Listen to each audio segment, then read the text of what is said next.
स्वाभाविक अनवधिकातिशय ईशितृत्वं नारायण त्वयिनमृष्यति वैदिकः कः ब्रह्मा शिवः शतमखः परमस्वराडिति एतेऽपि यस्य महिमार्णव विप्रुषस्ते वशी वदान्यो गुणवान् ऋजुः शुचिः मधुरस्थिरः समः कृति कृतज्ञस्त्वमसि स्वभावतः समस्त कल्याण गुणामृतोदधिः.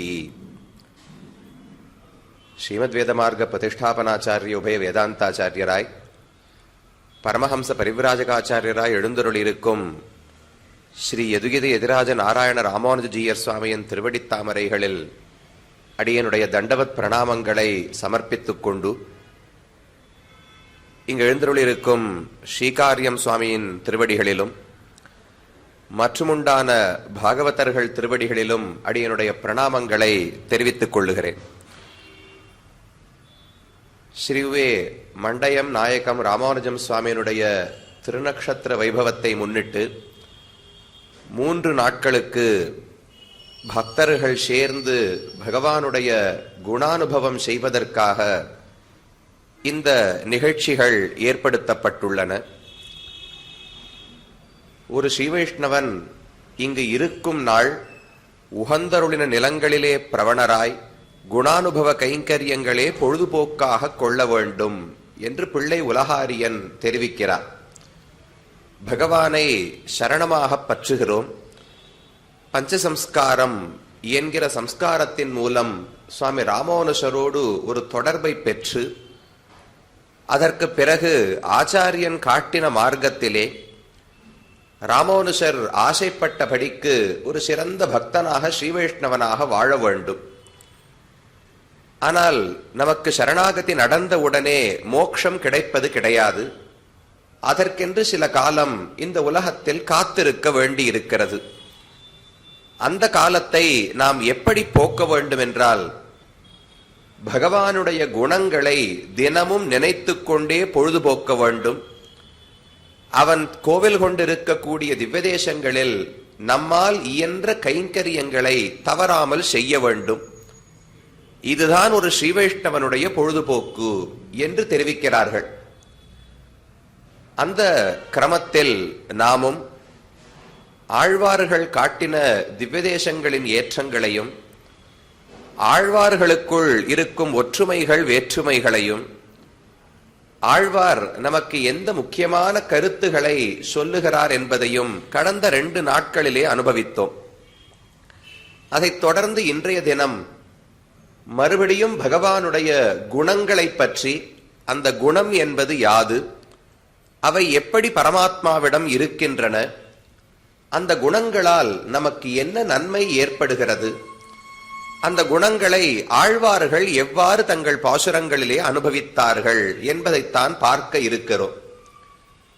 இன்னைக்கு எனக்கு கொடுக்கப்பட்ட தலைப்பு எண்ணிலா பெருமாயனே என்பது.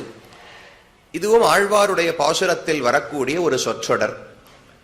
இங்கு மாயம் என்று சொன்னால் பகவானுடைய குணங்களை பொருளாக கொள்ளலாம். மாயம் மாயம் என்று சொன்னால் உலகத்தில் பொய்யானது, இல்லாத ஒரு பொருள் என்று தெரிவித்து விடுகிறார்கள். ஒரு பொருள் இல்லை, இருப்பது போல தோன்றியதென்றால் அது மாயம் என்று சொல்லுகிறோம், உண்மைதான். ஆனால் மாயம் என்கிற சொல்லுக்கு மித்யா, பொய்யான பொருள் என்று நேரடியாக பொருள் கொள்ள முடியாது. அப்ப என்ன உண்மையான அர்த்தம் என்றால் ஆச்சரியமான ஒரு பொருள் என்றுதான் பெரியோர்கள் காட்டுகிறார்கள். எந்த ஒரு விஷயமும் அது எப்படி இயங்குகிறது, எப்படி நடக்கிறது என்று நமக்கு புரியாமல் இருந்தால் அதை நாம் மாயம் என்று சொல்லிவிடுகிறோம். பொதுவாக ஏதோ கேளிக்கைகள் எல்லாம் பார்க்க போறோமே, அங்கு எத்தனையோ விதமான மாயங்களை எல்லாம் காட்டுகிறார்கள். ஏதோ ஒரு தொப்பியை வைத்துக் கொண்டு அதற்குள்ளேருந்து ஏதோ பொருட்களை எடுப்பது, ஒரு பொருள் இருப்பது போல காட்டி அதை வேறு ஒரு பொருளாக மாற்றி காட்டுவது, பித்தளத்தை தங்கமாக காட்டுவது, தங்கத்தை பித்தளையாக காட்டுவது, இதை போல எத்தனையோ செயல்களை செய்கிறார்கள். இதையெல்லாம் எப்படி செய்கிறார்கள்னு புரிந்துவிட்டால் அதை யாருமே மாயம்னு சொல்லுவது கிடையாது. அது புரியாமல் எதுவரை இருக்கிறதோ அதுவரைக்கும் மாயமாக மறைந்தார், மாயத்தை செய்தார், மாயாவி என்று ஒருவரை அழைக்கிறோம். அப்ப மாயை என்று சொன்னாலே இருக்கும் பொருள்தான். ஆனால் அந்த பொருள் ஏதோ ஒரு விதத்தில் புரியாததாக நமக்கே ஆச்சரியத்தை கொடுப்பதாக இருக்கிறது. அதனாலே அதை மாயை மாயை என்று சொல்லுகிறோம். வேதத்திலேயே மாயை என்கிற சொல் பல அர்த்தங்களிலே பயன்படுத்தப்படுகிறது. அஸ்மான் மாயி சிருஜதே விஸ்வமேதது தஸ்மின்ச்சான்யோ மாயையா சந்நிருத்தஹா என்று மாயை என்கிற சொல்லாலே பகவானுக்கு சொத்தாக இருக்கக்கூடிய மூல பிரகிருதி என்கிற அச்சேதன பொருள், அதையே மாயை என்று சொல்லுகிறார்கள். ஏனென்றால் அந்த ஒரு மூல பிரகிருதியிலிருந்து எப்படிப்பட்ட ஒரு உலகம் படைக்கப்படுகிறது, எத்தனை வேறுபாடுகளோடு, இதுல எத்தனை வகைகள். ஒரு பட்டாம்பூச்சின்னு எடுத்துட்டா அதுல ஆயிரக்கணக்கான வகைகள்னு சொல்றார். மனுஷர்கள் எடுத்துக்கொண்டா ஒருத்தர் முகத்தை போல இன்னொருத்தர் முகம் கிடையாது, முகம் ஒன்னா இருந்தாலும் கைரேகை வேறுபடுகிறதுன்னு சொல்லுகிறார்கள். அப்ப விசித்திரமாக பலதரப்பட்ட பிராணிகள் ஒவ்வொன்றுக்குள்ளும் சின்ன சின்ன வேறுபாடுகளோடு இப்படி பேர்பட்ட சிருஷ்டி நடக்கிறபடியாலே அந்த வைச்சித்ரியம் வைவித்தியம் என்றும் கொள்ளலாம். அத்தனை வகையான சிருஷ்டி நமக்கு மாயமாக இருக்கிறது. எப்படி இப்பேற்பட்ட செயல் நடக்க முடியும் என்று அதுக்கெல்லாம் காரணமான மூலப்பொருள் மூல பிரகிருதி. அதனால மூல பிரகிருதியை மாயை என்று சொல்லுவதுண்டு. ஆனா இந்த வாக்கியத்தையே மற்ற மதத்தவர்கள், மற்ற சித்தாந்தங்கள் இருக்கின்றன, அவர்கள் பார்த்தால் ஓ மாயை என்பது அவித்யை, அந்த அவித்யை பகவானை மறைக்கிறது, அவித்தையால் தான் உலகம் உண்டாக்கப்படுகிறது, அப்ப உலகமே பொய்யானது என்று பொருள் சொல்வாரும் உண்டு. அத சுவாமி ராமானுஜர் மறுக்கிறார். அப்படி மாயை என்றால் பொருள் கொள்ள முடியாது. பல இடங்களில் ராட்சசர்களை பற்றி சொல்லும் போது மாயாவிகள், மாயையாலே யுத்தம் செய்யக்கூடியவர்கள், மாயையான அஸ்திரங்களை அம்புகளை பயன்படுத்துபவர்கள் என்றெல்லாம் புராணங்களிலே காணப்படுகிறது. அப்போ மாயமான அஸ்திரம்னு சொன்னால் பொய்யான அஸ்திரம்னு பொருள் கொண்டால், இப்ப நம்மளை பார்த்து ஒரு அம்பு வருதுன்னு வச்சுங்கோ, அது உண்மையான அம்பாக இருந்தால் தான் நான் பதில் அம்பு கோக்க வேண்டும். அது பொய்யான அம்பாக இருந்தால் நான் ஒண்ணுமே பண்ண வேண்டாமே, பொய்யான அம்பு அடிச்சு எனக்கு என்ன போறது? உண்மையான பாம்பு வந்து கடிச்சா விஷம் ஏற போறது, உயிர் போக போகிறது. பாம்பு பொய்னு தெரிஞ்ச பிறகு அதற்கு பயமோ அதை ஓட்டுவதற்கான செயலோ எதுவுமே செய்ய மாட்டோம். ஆனா ராட்சசர்கள் மாயமான அம்புகளை எய்தார்கள், ராமன் பிரத்யஸ்திரங்களை உபயோகித்தார் என்று வால்மீகி சொல்லுகிறார், புராணங்களில காணப்படுகிறது. என்றால் அப்ப மாயம்னு சொன்னால் விசித்திரமானது. திடீர்னு ஒரு அம்பை விட்டால் மோகனாஸ்திரம், மக்கள் அனைவரும் அப்படியே மயங்கி கீழே விழுந்து விடுகிறார்கள். மற்றொரு அம்பை எய்தால் அது பிரம்மாஸ்திரம், ரொம்ப பெரிய சக்தி உடையது, ராவணனையே அழிக்கக்கூடிய சக்தி வாய்ந்தது. மற்றொரு அஸ்திரம், அதிலிருந்து நெருப்பு வரும், இன்னொரு அஸ்திரத்திலிருந்து வாயு காற்று வரலாம். இப்படி எல்லாம் இருக்கிறபடியாலே, நம்மால நினைக்க முடியாத சக்திகள் இருக்கிறபடியாலே திவ்யமான அஸ்திரங்கள், மாயமான அஸ்திரங்கள் என்று அதை பற்றி சொல்லுகிறோம். என்றால் மாயம் என்றாலே புரிந்து கொள்வதற்கு கடினமானது, ஆச்சரியமானது என்றுதான் பொருள் கொள்ள வேண்டும். அப்ப பிரகிருதியையும் மாயை என்று சொல்லுவதுண்டு. பகவானுடைய சங்கல்பம் இருக்கே, பகவானுடைய ஞானம், அந்த ஞானத்துக்கும் மாயைன்னு பேர் உண்டு. கண்ணன் பகவத்கீதையில் சம்பவாமி ஆத்ம மாயையா என்று தெரிவிக்கிறார். நான் அவதாரங்களை எல்லாம் எடுக்கிறேனே, என்னுடைய மாயையாலே அவதாரம் எடுக்கிறேன் என்று கண்ணனுடைய கூற்று. அப்ப என்ன மாயினா பொய்யா? அவதாரங்கள் எதுவுமே பிறக்கவில்லை. ஆனால் அவதாரங்கள் எல்லாம் உண்மை என்று சொல்வதற்குத்தான் கண்ணன் வந்ததே. அதை பற்றி சொல்லும் போது ஆத்ம மாயையா, என்னுடைய மாயையாலே பிறக்கிறேன் என்று சொன்னால் பொய்த்தோற்றம்னு பொருள் கொள்ள முடியாது. என்னுடைய சங்கல்பம், நம்மால நினைத்து பார்க்க முடியாத ஒரு எண்ணம், சங்கல்பத்தை பகவான் எடுத்துக் கொள்ளுகிறார். வைகுந்தத்தில் இருக்கக்கூடிய அவர் இந்த உலகத்தில் நாம் கண்ணால் பார்க்கும்படிக்கு இறங்கி வர வேண்டும் என்று தேவையே கிடையாது. ஆனாலும் அதை எடுத்துக் கொள்ளுகிறபடியால மாயை என்று அவருடைய அந்த சங்கல்பம் சொல்லப்படுகிறது. அதை போல பல இடங்களில் மாயம் மாயம் என்று பகவானுடைய குணங்களும் சொல்லப்படுகின்றன. மாயனை மன்னு வடமதுரை மைந்தனை என்று ஆண்டாள் பிரசித்தமாக 5வது பாசுரத்திலே தெரிவிக்கிறாள். மாயன்னு சொன்னால் ஆச்சரியமான குணங்களையும் சேஷ்டிதங்களையும் உடையவன் என்றுதான் பெரியோர்களுடைய கூற்று. அப்ப எண்ணிலா பெருமாயன்னு சொன்னால் நம்மால் கணக்கிட முடியாத அளவில்லாத மாயங்கள், அழகான குணங்களை கொண்டவர் பரமாத்மா என்று இது காட்டுகிறது. இது விசிஷ்டாத்வைத சித்தாந்தத்தினுடைய மிக முக்கியமான ஒரு கோட்பாடு.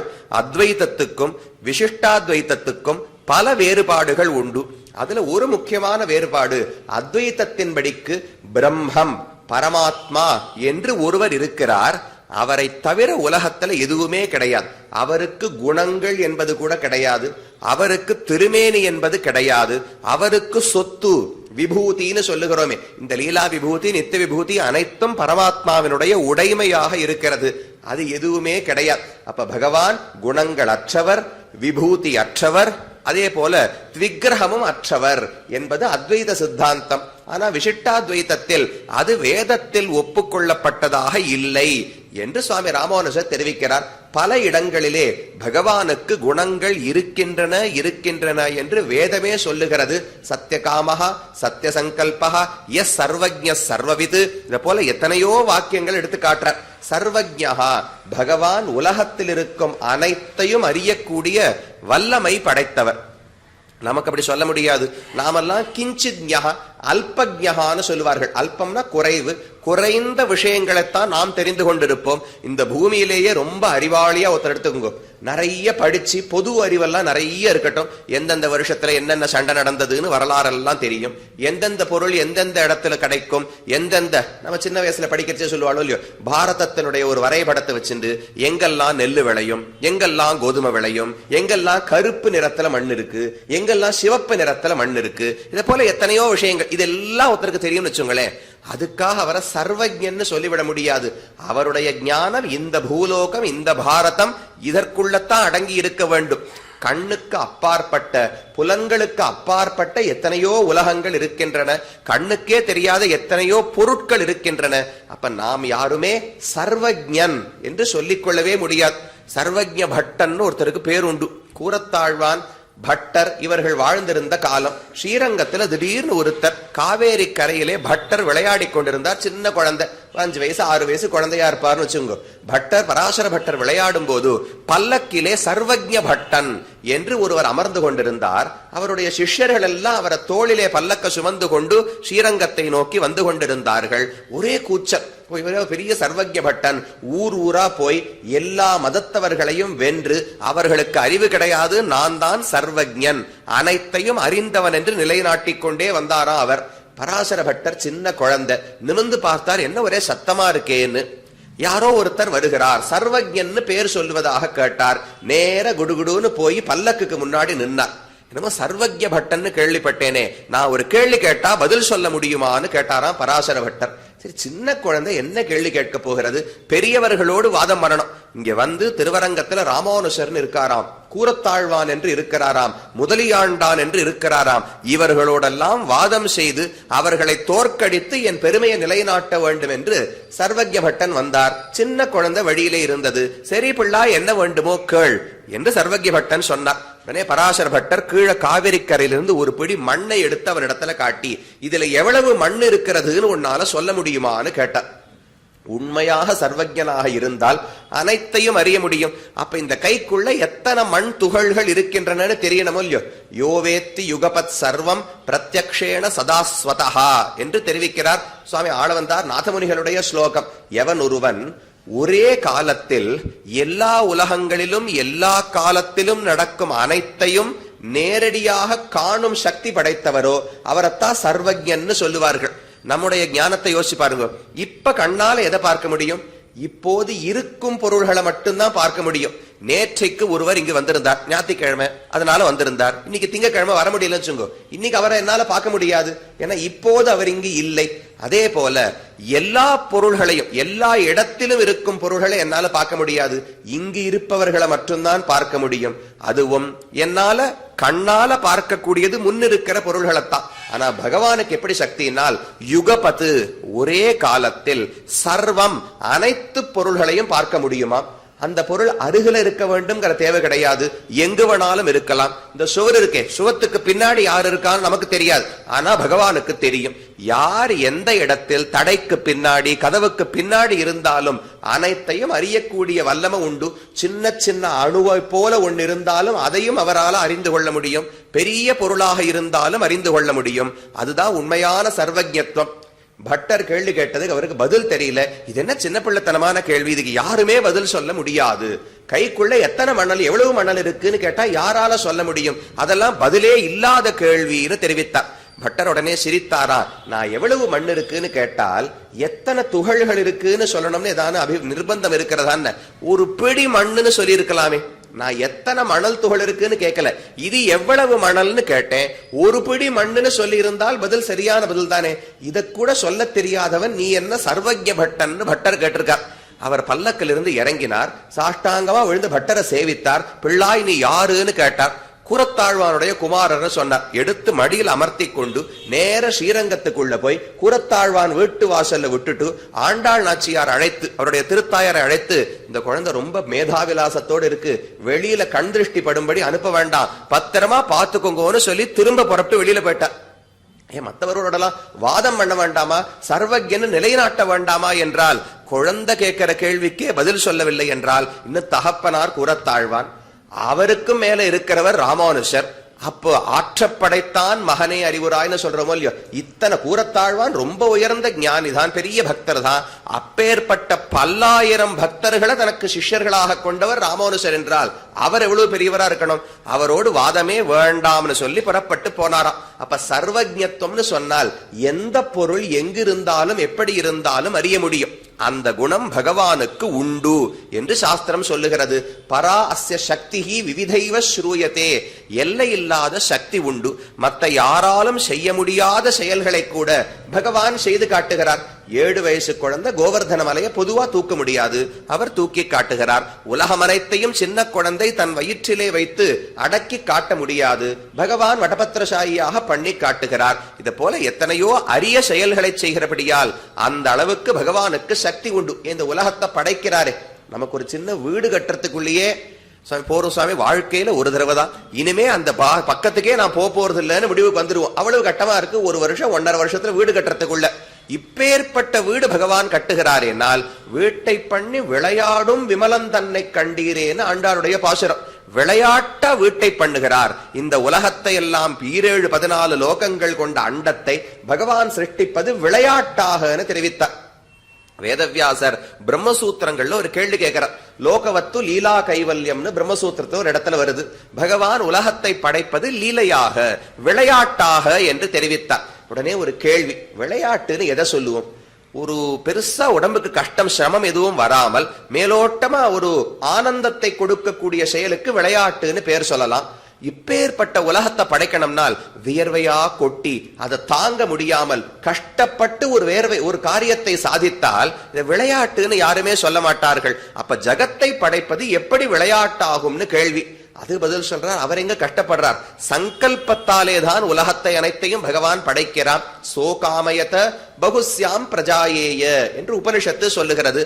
அவர் நினைக்கிறார், உலகம் உண்டாகிறது. அதுக்கு மேல பகவான் எந்த ஒரு கஷ்டமும் படுவது கிடையாது. எல்லையில் ஞானத்தன் ஞானமகுதே கொண்டு எல்லா கருமங்களும் செய், எல்லையில் மாயன். அந்த பாசத்திலையும் பாருங்கோ, மாயம். இதுதான் புரிந்து கொள்ள முடியாத மாயம். பகவான் ஞானமதுவே கொண்டு எல்லா கருமங்களும் செய். ரொம்ப வசதியான ஒரு நிலை. நமக்கு அந்த சௌகரியம் மட்டும் இருந்தால் ஒரு நாளைக்கு எத்தனை காரியத்தை முடிக்க முடியும்? ஒரு விஷயத்தை நினைக்கணும், நாம நினைக்கிறோம், அதை செயல்படுத்துறதுக்குள்ள ஒரு 6 மாசம் தள்ளி போயிடுறது. அப்புறம் அது தடங்கள் பட்டு இன்னொரு 6 மாசம் தள்ளுறது. ஏதோ முட்டி மோதி ஒரு காரியத்தை முடிக்கிறோம், சின்ன வேலையா இருந்தா கூட. ஆனா பகவானுக்கு நினைத்த உடனே எல்லா காரியத்தையும் செய்ய முடியும்னால் அதுதான் மாயம். அப்பேற்பட்ட சார்வஜ்யம் பகவானுக்கு உண்டு, சக்தி அவருக்கு உண்டு. இதை போல எண்ணிறந்த குணங்கள் பகவானுக்கு உள்ளன என்பது சாஸ்திரம் காட்டக்கூடியது. அஸ்மின் காமாஹா சமாஹிதாஹா சோஷ்ணுதே சர்வான் காமான் சஹ பிரம்மணா விபஸ்சிதா. இதெல்லாம் வேத வாக்கியங்கள். உபனிஷத்திலே பகவானுக்கு ஆசைப்படத்தகுந்த உயர்ந்த குணங்கள் உள்ளன என்று ஸ்பஷ்டமாக சொல்லப்படுகிறது. இது அனைத்தையும் பார்த்துத்தான் ராமானுஷர் அப்ப எப்படி குணமற்றவர் பரமாத்மான்னு சொல்ல முடியும்? ஸ்பஷ்டமாகவே குணங்கள் இருக்கின்றன எண்ணி எண்ணி கொடுக்கிறது வேதாந்தம். பொதுவான வாக்கியம் கிடையாது. பகவானுக்கு குணங்கள் உள்ளன அப்படின்னு பொதுவா சொன்னா அது புகழ்ச்சிக்கு சொல்லியிருக்கோம். சுவாமி, நமக்கு ஒருத்தரை பத்தி பேசுறோம், அவர் நல்லவரே கிடையாது, ஆனாலும் ஏன் வைவானேங்கிறதுக்காக நல்லவர்னு சொல்லிட்டு போயிடுவோமோ இல்லையோ, அதை போல வேதம் பரமாத்மாவை புகழ்ந்திருக்கலாமேன்னு தோணும். அப்படி வேதம் சொல்லவில்லை. ஒவ்வொன்றாக என்னென்ன குணங்கள் பகவானுக்கு உண்டு? மனோமயா, பிராணசரீரா, பாரூபா, ஆகாஷாத்மா, சர்வகாமஹா, சர்வரசஹா, சர்வகந்தஹா, அவாக்கி, அநாதரஹா, சர்வவிதம் அபியாத்தஹா. இது ஒரே ஒரு உபனிஷத்துல ஒரே ஒரு இடம். இத போல உபனிஷத்து முழுக்க பார்த்தோம்னால் எண்ணிறந்த கல்யாண குணங்கள் பகவானுக்கு உள்ளன என்றுதான் சொல்லப்படுகிறது. அப்ப அவர் நிர்குணன் என்று சொல்ல முடியாது என்பது நம்ம சித்தாந்தம். அப்ப வேதம் குணமற்றவர்னு சொல்லுகிறதே, அடிப்படையே இல்லாமல் அத்வைத்தி கேள்வி கேட்க போறது கிடையாது. அத்வைத்தி குணமற்றவர் பரமாத்மா என்று சொன்னதற்கும் ஒரு காரணம் இருக்கு. ஏன்னா அதே வேதம் ஒரு சில இடங்களிலே நிரஞ்சனம், நிர்குணம், பகவான் குணங்கள் அற்றவர் என்றும் சொல்லுகிறது. அப்ப எப்படி சுவாமி பொருந்த விடுறது? குணங்கள் அற்றவர் என்றும் வாக்கியம் இருக்கிறது, சில இடங்களில் இந்த குணம் இந்த குணம் இந்த குணம் இருக்கிறது என்றும் வாக்கியம் இருக்கிறது. எப்படி பொருந்த விடுறதுனால் ரொம்ப சுலபமான விஷயம். நாம உலகத்துல தினமும் பண்ணிட்டு இருக்கிற விஷயம்தான். சில பொருட்கள் இருக்கின்றன, அதை தவிர ஒண்ணுமே இல்லை அப்படின்னு சொன்னால், ஒருத்தர் இடத்துல ஒண்ணுமே இல்லைன்னு ஒருத்தரை பார்த்து சொன்னேன். அப்ப என்ன சுவாமி, வீடே இல்லையா? வாடுறதுக்கு வீடு இல்லாமல் ஒரு வஸ்திரம் கூட இல்லாமல் இருக்காரா? பெரிய பணங்காசு இல்லாதவருக்கு ஒண்ணும் இல்லாதவர்னு சொல்றோமோ இல்லையோ, இப்படி ஒரு அர்த்தம் உண்டு. சம்ஸ்கிருதத்துல ஒரு வேடிக்கையான பிரயோகம், அனுதரா கன்யா அப்படின்னு தெரிவிப்பார்கள். உதரம்னா வயிறு, வயிறே இல்லாத பெண் அப்படின்னு சம்ஸ்கிருதத்துல ஒரு பெயர் உண்டு, பிரயோகம் உண்டு. அது எப்படி சுவாமி சொல்ல முடியும்? வயிறு இல்லாம ஒருத்தர் இருக்க முடியுமானால், இல்ல அவ்வளவு சின்ன வயரா இருக்கு, மெல்லிய இடையா இருக்கு, அதனால வயிறே இல்லைன்னு சொல்லுவதற்கு ஒரு வாய்ப்பு உண்டு. அத போல குணங்கள் அற்றவர்னு சொன்னால் எந்த குணமுமே கிடையாதுன்னு பொருள் கொள்ள முடியாது. இந்த இந்த இந்த இந்த குணங்கள் உள்ளன, குணங்கள் கிடையாது என்று ரெண்டையும் சொன்னா என்ன வச்சுக்கணும்? இவற்றை தவிர வேறு குணங்கள் கிடையாது என்று தானே பொருள் கொள்ள வேண்டும். இவரிடத்துல 100 ரூபாய் இருக்கு, ஒண்ணுமே இல்லை அப்படின்னு சொன்னா 100 ரூபாய்க்கு மேல ஒண்ணும் கிடையாது என்றுதான் பொருள் கொள்ள வேண்டும். அதனாலே வேற குணங்கள்னா என்னன்னு கேட்டால், தீய குணங்கள் பகவானிடத்திலே கிடையாது. அவரிடத்துல சொல்லப்பட்ட குணங்கள் எல்லாம் நல்ல குணங்கள். ஜாக்கிரதையா பார்க்கணும், நல்ல குணங்கள் எல்லாம் அவரிடத்துல இருக்கின்றன சொல்லக்கூடாது. அவரிடத்தில் இருக்கும் குணங்கள் எல்லாம் நல்ல குணங்கள்னு சொல்லணும். ஏன்னா நம்ம இடத்துல அதே குணம் இருந்தா தப்பு. சுவாதந்திரியம், யாரு சொன்னதுக்கு நான் கேட்க தேவை கிடையாது, தன்னிச்சையாக நடக்கலாம்னு ஜீவாத்மா சொன்னா அது தவறான குணம். இதையே பரமாத்மா சொன்னா அவருக்கு உண்மையான இருக்கக்கூடிய குணம், அவருக்கு அது பண்பு நல்ல பண்பாக ஆகிறது. கோபம், நாம் கோபப்பட்டால் என்னை ஒருவர் பாதித்ததற்காகவோ ஏதோ ஒரு உலக விஷயத்தை கிடைக்க விடாமல் தடுத்ததுக்காகவோ கோபப்படுறோம். பகவான் கோவப்பட்டார், நரசிம்ம பெருமான் கோவப்பட்டது தப்புன்னு யாரும் சொல்றது கிடையாது. ராவணனை கொல்வதற்கு கோபம் ஆகாரயத்து தீவிரம், ராமன் கோபத்தை ஏறிட்டு கொண்டு பலரோடு யுத்தம் செய்வாராம். அவரிடத்துல கோபம் இருந்தால் அது நல்ல பண்பாக ஆகிறது, நம்மிடத்துல இருந்தா தவறான பண்பு. அப்ப நற்குணங்களை உடையவர் பகவான் சொல்லக்கூடாது. பகவான் எடுக்கும் இடத்தில் இருக்கும் குணங்கள் எல்லாம் நற்குணங்கள், நல்ல பண்புகள். கல்யாண குணம்னு சொல்றோமோ இல்லையோ, அனவதிகாதிசய அசங்கேய கல்யாண குண கணஹா என்று பல இடங்கள்ல ஆச்சாரியர்கள் தெரிவிப்பது உண்டு. அனவதிகாதிசய, பகவானுடைய குணங்கள் மிக உயர்ந்தவை. அவருடைய குணத்தை விட அதிகமான குணம் ஒருவரிடத்துல தேடி பார்க்கவே முடியாது. இப்ப நம்ம கிட்ட பொறுமை இருக்கு, கருணை இருக்கு, ஔதாரியம், வள்ளல் தன்மை இருக்கிறது, நம்ம கிட்டையும் இருக்கு, உலகத்துல பலரிடம் இருக்கிறது. அப்ப பகவானுடைய கருணைக்கும் நம்முடைய கருணைக்கும் என்ன வேறுபாடுனால், நம்முடைய கருணையை விட அதிகமான கருணை உடையவர் உலகத்துல யாரோ ஒருத்தரை கண்டுபிடிச்சிடலாமோ இல்லையோ. நான் தான் மிகப்பெரிய கருணாமூர்த்தி என்று சொல்லிவிட முடியாது. என்னை விட பக்கத்து வீட்டுக்காரருக்கு இன்னும் கருணை அதிகமா இருக்கலாம், அவரை விட வேற ஏதோ மைசூர்ல இருக்கிற ஒருத்தருக்கு இன்னும் கருணை அதிகமா இருக்கலாம், அவரை விட ஏறதோ ஒரு பாரத் வடக்க இருக்கிறவருக்கு இன்னும் கருணை அதிகமா இருக்கலாம். இப்படியே வளர்த்துட்டே போங்க, கடைசியில பகவானுடைய கருணையில முடியும். அவருடைய கருணையை விட அதிகமான கருணை யாருக்கான்னு உண்டான்னு கேட்டால் அப்படி ஒரு வியக்தி உலகத்திலேயே கிடையாது. அனவதிகாதிசயம், நிரதிசயம் என்று சொல்லுவார்கள். அதிசயம்னா இதை விட அதிகம். பகவானுடைய குணங்கள் எப்படிப்பட்டவை என்றால் அதை விட அதிகமான அளவில் வேறு ஒரு இடத்துல அந்த குணம் இருக்கவே இருக்காது. அதுதான் அவருடைய குணங்களுக்கு இருக்கிற பெருமை. அப்ப இந்த ஏற்றத்தாழ்வு இருக்கிறதுலயே தாழ்ந்த குறைந்த கருணை உடையவரும் இருப்பார். அதுல நம்ம போன்ற ஜீவாத்மாக்கள் இருக்கிறதுலயே அதிகமான கருணை உடையவர் பரமாத்மா, அதிகமான ஔதாரியம் உடையவர் பரமாத்மா, அதிகமான சௌசீல்யம் உடையவர் பரமாத்மா. அப்ப நிரதிசயம் என்று சொன்னாலே இதை வளர்த்து கொண்டே போனால் அதனுடைய எல்லையை எட்டவே முடியாது. இவரை விட உயர்ந்த குணசாலி கிடையாது. மத்த பரதரம் நான்யத்து கிஞ்சிதஸ்தி தனஞ்சய என்று கீதையில தெரிவிக்கிறார். என்னை விட உயர்ந்ததாக வேறு ஒரு பொருள் கிடையவே கிடையாது. பகவானுக்கு நிகரான பொருளும் கிடையாதாம், பகவானை விட உயர்ந்த பொருளும் கிடையாது. மிகுநரை இளனேன்னு ஆழ்வாருடைய பாசுரம்.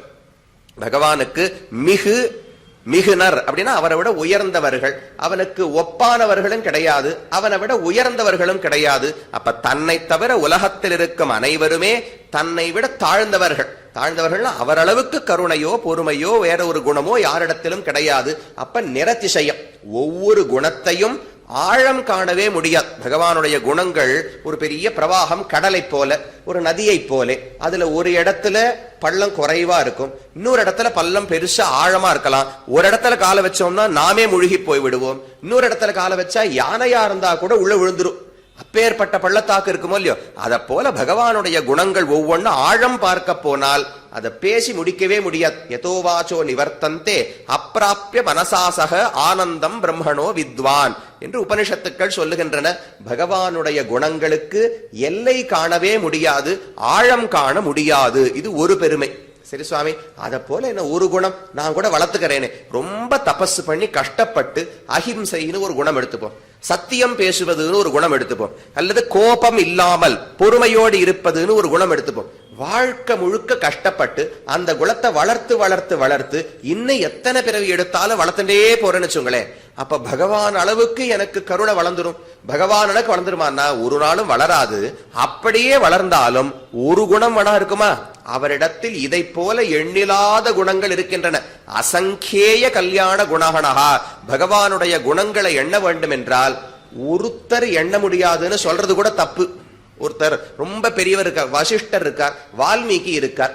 அவரை பார்த்து அடியனோட ஒப்பிட்டு வசிஷ்டரோட அவர் அளவுக்கு நான் இன்னும் படிக்கல அப்படின்னு சொன்னால் நியாயமே கிடையாது. பக்கத்துல இருக்கிறவரை பார்த்து இவர் அளவுக்கு படிக்கலன்னு சொன்னால் ஒரு பொருத்தமாவது இருக்கும். வசிஷ்டர் எங்கேயோ இருக்கார், அவர் அளவுக்கு படிக்கவில்லைன்னு சொல்றதுல பொருத்தமே கிடையாது. அதை போல பகவானுடைய குணங்களை பேசி முடிக்க முடியாது அப்படின்னு சாதாரண ஒரு மனுஷன் சொல்லவே கூடாதான். ஒரு மனுஷனுக்கு ஆதிசேஷனை போல ஒரு 1000 நாக்க கொடுக்கணுமா. அடுத்தது பிரம்மா நான்முக கடவுளுக்கு ரொம்ப நீண்ட ஆயுஸ் இருக்கிறது. நம்மை விட பல லட்சம் ஆண்டுகள் அதிகமான ஆயுஸ் அவருக்கு உண்டு. அவருடைய ஆயுஷையும் ஒருத்தர் கொடுக்கணும், 1000 நாக்குகளையும் அவருக்கு கொடுக்கணும். சுத்தமான மனசு, எந்த இடத்திலும் திசை திருப்பி போகாமல் பகவான நன்னா தியானிக்க கூடிய மனசை கொடுக்கணும். இது எல்லாத்தையும் கொடுத்ததுக்கு அப்புறம் இப்ப பாடுன்னு சொன்னால் பாட முடியாதுன்னு சொல்லலாமா? இப்ப இருக்கிற நாக்கை வச்சுட்டு பாட முடியாதுன்னு சொல்லக்கூடாது. 1000 நாக்குகள், தூய்மையான மனசு, பிரம்மா அளவுக்கு ஆயுசு, இது எல்லாத்தையும் கொடுத்தால் அப்போது பகவானுடைய குணங்களை பாடி முடிக்க முடியாது என்று சொல்வது பொருத்தமா இருக்கும். அப்ப குணங்களுக்கு எத்தனை பெருமை. ஒண்ணு கல்யாணம், நம்மிடத்துல இருக்கிற குணம் என்பது மற்றவர்களுக்கு பயன்பட வேண்டும். கல்யாணம் சொன்னாலே மங்களமானது, எல்லோருக்கும் நன்மை அளிக்கக்கூடியது என்று பொருள். அவரிடத்தில் இருக்கிற கோபமோ பொறுமையோ பொறாமையோ எதுவாக இருந்தாலும் நன்மைதான் அளிக்கப் போகிறது. அதனால கல்யாணம். அடுத்தது அசங்கேயம், எண்ணிலடங்காத குணங்கள் இருக்கின்றன. நிரதிசயம், அவரை விட அதிகமான ஒரு பொறுமையோ கருணையோ யாரிடத்திலும் கிடையாது. இதை போல குணாமிருதோததிகி, அத போல ஒரு கடல். இப்படிப்பட்ட குணங்கள் எல்லாம் இருக்கக்கூடிய கடலாக பகவான் இருக்கிறான் என்பது ராமானுஜருடைய சித்தாந்தம். அப்ப குணம் அற்றவர்னு சொல்லவே கூடாது. சுவாமி நம்மாழ்வார் பாசுரங்கள் திருவாய்மொழி பாடத் தொடங்குகிறார். முதல் வரி பாடினார், உயர்வர உயர்நலம் உடையவன் எவனவன். இதை பார்த்த உடனே நஞ்சியர் ரொம்ப வருத்தப்பட்டாராம். ஆழ்வார் இப்படி பண்ணிருக்காரே, இந்த ஸ்பஷ்டமாக சொல்லப்பட்ட உண்மை தெரியாமல் இத்தனை நாள் நான் அத்வைத்தியா இருந்தேனேன்னு வருத்தப்படுவாராம். ஏன்னா அத்வைதத்துல குணங்கள் கிடையாது. ஆழ்வார் முதல் பாசுரத்துல முதல் வரி சொல்லும் போதே உயர்வு அற உயர் நலம் உடையவன், நலம்னு சொன்னா குணங்கள் என்று பொருள். உயர் நலம், எல்லையில்லாத குணங்களை உடையவர். உயர்வு அற, உயர்வு அறுதல்னு சொன்னால் மற்றவர்களுக்கெல்லாம் உயர்ந்தவர் உயர்ந்தவர்னு சொல்றோமோ இல்லையோ, பகவானுடைய குணத்தோடு ஒப்பிட்டு பார்த்தால் இவர்களுக்கெல்லாம் உயர்வே கிடையாதுன்னு சொல்லிவிடலாமா. ஒரு பெரிய மாளிகை இருக்குன்னு வச்சுக்கோங்களேன், பெருசா கட்டிருக்கா சுவாமி, 300 அடிக்கு மாளிகை கட்டி இருக்கிறார்கள் அப்படின்னு ஒரு பெரிய மாளிகையை கொண்டாடுறோம்னு வச்சுக்கோங்களேன். திடீர்னு பக்கத்துல ஒரு மேருமலையை கொண்டு வந்து வச்சுட்டு மேருமலை ஒசரமா இது ஒசரமா ஒப்பிட்டு பாருங்கள்னால் சுவாமி இது உயரமே கிடையாது, இது பூமிக்கு தரமட்டமா இருக்குன்னே வச்சுப்போம், மேருதான் உயர்ந்ததுன்னு சொல்லுவோம் இல்லையோ. அதோடு ஒப்பிட்டு பார்த்தால் இதன் உயரம் ஒண்ணுமே கிடையாது. ஒரு சூரிய ஒளிக்கு முன்னால விளக்கின் ஒளி ஒண்ணுமே கிடையாது.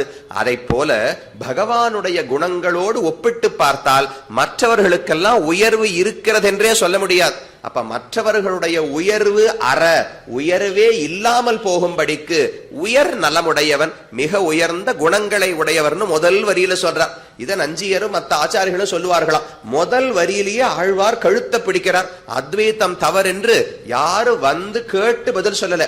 முதல் வாக்கியத்திலேயே ஆழ்வார் குணங்கள் உடையவர்தான் பரமாத்மா, குணங்கள் இல்லாமல் பரமாத்மா கிடையாது என்று இந்த இடத்துல தெரிவிக்கிறார். அப்ப குணங்கள் உண்டு என்பது சித்தாந்தம். அந்த குணத்தால நமக்கு என்ன நன்மை கிடைக்கிறது, நாம் அந்த குணத்தை எப்படி பயன்படுத்துகிறோம்னு பார்த்தால் பல விதங்கள்ல சொல்லலாம். ஒண்ணு, நாம் பகவானுக்கு நம்முடைய ஸ்வரூபம் என்ன, எனக்கும் பகவானுக்கும் இருக்கும் தொடர்பு என்னன்னு பார்த்தால் அவருக்கு நான் சேஷபூதன், அவருக்கு தாசனாக இருக்க வேண்டும், தொண்டனாக இருக்க வேண்டும். ஒருத்தருக்கு தொண்டனாக எப்போது ஆவோம், அவரால் ஈர்க்கப்பட வேண்டும் அல்லவா. அவரிடத்துல இருக்கக்கூடிய ஏதோ ஒரு பண்பு, அவர் செய்யக்கூடிய ஏதோ ஒரு செயல் என்னை கவர வேண்டும். அதனால ஈர்க்கப்பட்டு அவர் பண்ற பெரிய காரியத்துக்கு நான் உதவி செய்ய வேண்டும். இல்லை இப்பேற்பட்டவருக்கு நான் ஏதாவது நல்லது பண்ணணும்னு மனசுல தோணணும். அப்பதானே கைங்கரியத்தில் ஈடுபட போகிறோம். அப்ப தாஸ்யம் என்பது ஏற்பட வேண்டும் என்றால் ஒருவருடைய குணத்தை பார்த்து ஈர்க்கப்படணும். இதுக்கு குணகிருத்த தாஸ்யம் என்று பெயர். தாஸ்யத்துல ரெண்டு விதம் உண்டு. ஸ்வரூப கிருத்த தாஸ்யம் என்று ஒன்று, குணகிருத்த தாஸ்யம் என்று ஒன்று. ஸ்வரூபம் என்றால் இயற்கையாக ஒருத்தருக்கு அடிமையா இருந்தோம்னா ஸ்வரூப கிருத்த தாஸ்யம். ஒருத்தருடைய பண்புகளை பார்த்து அடிமையாக இருந்தோம் என்றால் அதற்கு குணகிருத்த தாஸ்யம் என்று பெயர். ரெண்டுமே உயர்ந்ததுதான். பகவானிடத்துல நமக்கு ரெண்டுமே இருக்கணும். இயற்கையிலேயே இந்த ஆத்மா பகவானுக்கு சேஷபூதம் தான். இப்போ ஒரு தகப்பனாருக்கு மகன் இருக்கார், இயற்கையிலே தாசனாகத்தானே இருக்க வேண்டும். அவர் நல்லவரா கெட்டவரா, எனக்கு எப்படி நடந்துகிறாருன்னு பார்த்தெல்லாம் ஒரு விஷயத்துல நடந்துக்க முடியாது. ஒரு குழந்தைக்கு தகப்பனாரோ அல்லது ஒரு நிறுவனத்தில் இருக்கிறவருக்கு அந்த தலைவரோ ஒரு ஆச்சாரியனுக்கு சிஷ்யனோ இயற்கையான தாசர்களாக சுவாமி தாஸ்ய பாவம் இருக்க வேண்டும். அவர் எப்படி இருக்காருன்னு குணத்தை பார்த்து இருக்கக்கூடாது. ஆனா பல இடங்களிலும் குணத்தால் தானே நாம் ஒருவரிடத்தில் ஈர்க்கப்படுகிறோம். லக்ஷ்மணனுடைய ஒரு வாக்கியம் கிஷ்கிந்தா காண்டத்தின் தொடக்கத்தில் ராமனும் லக்ஷ்மணனும் கிஷ்கிந்தைக்குள்ள நுழைகிறார்கள். இவர்கள் யார் என்று தெரிந்து கொள்வதற்காக ஹனுமானை சுக்ரீவன் அனுப்புகிறார். ஹனுமார் தன்னுடைய குரங்கு வடிவத்தோடு வரவில்லை.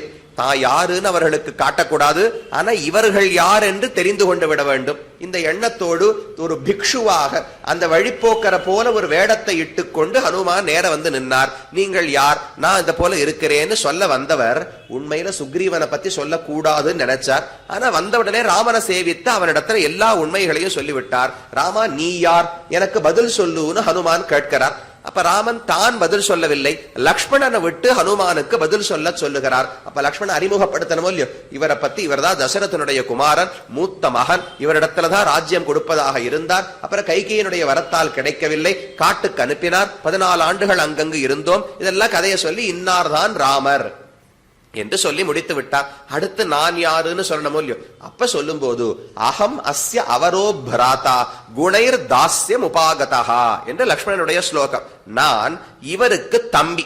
அவரோ பிராதான்னு சொன்னா தம்பி என்று பொருள்.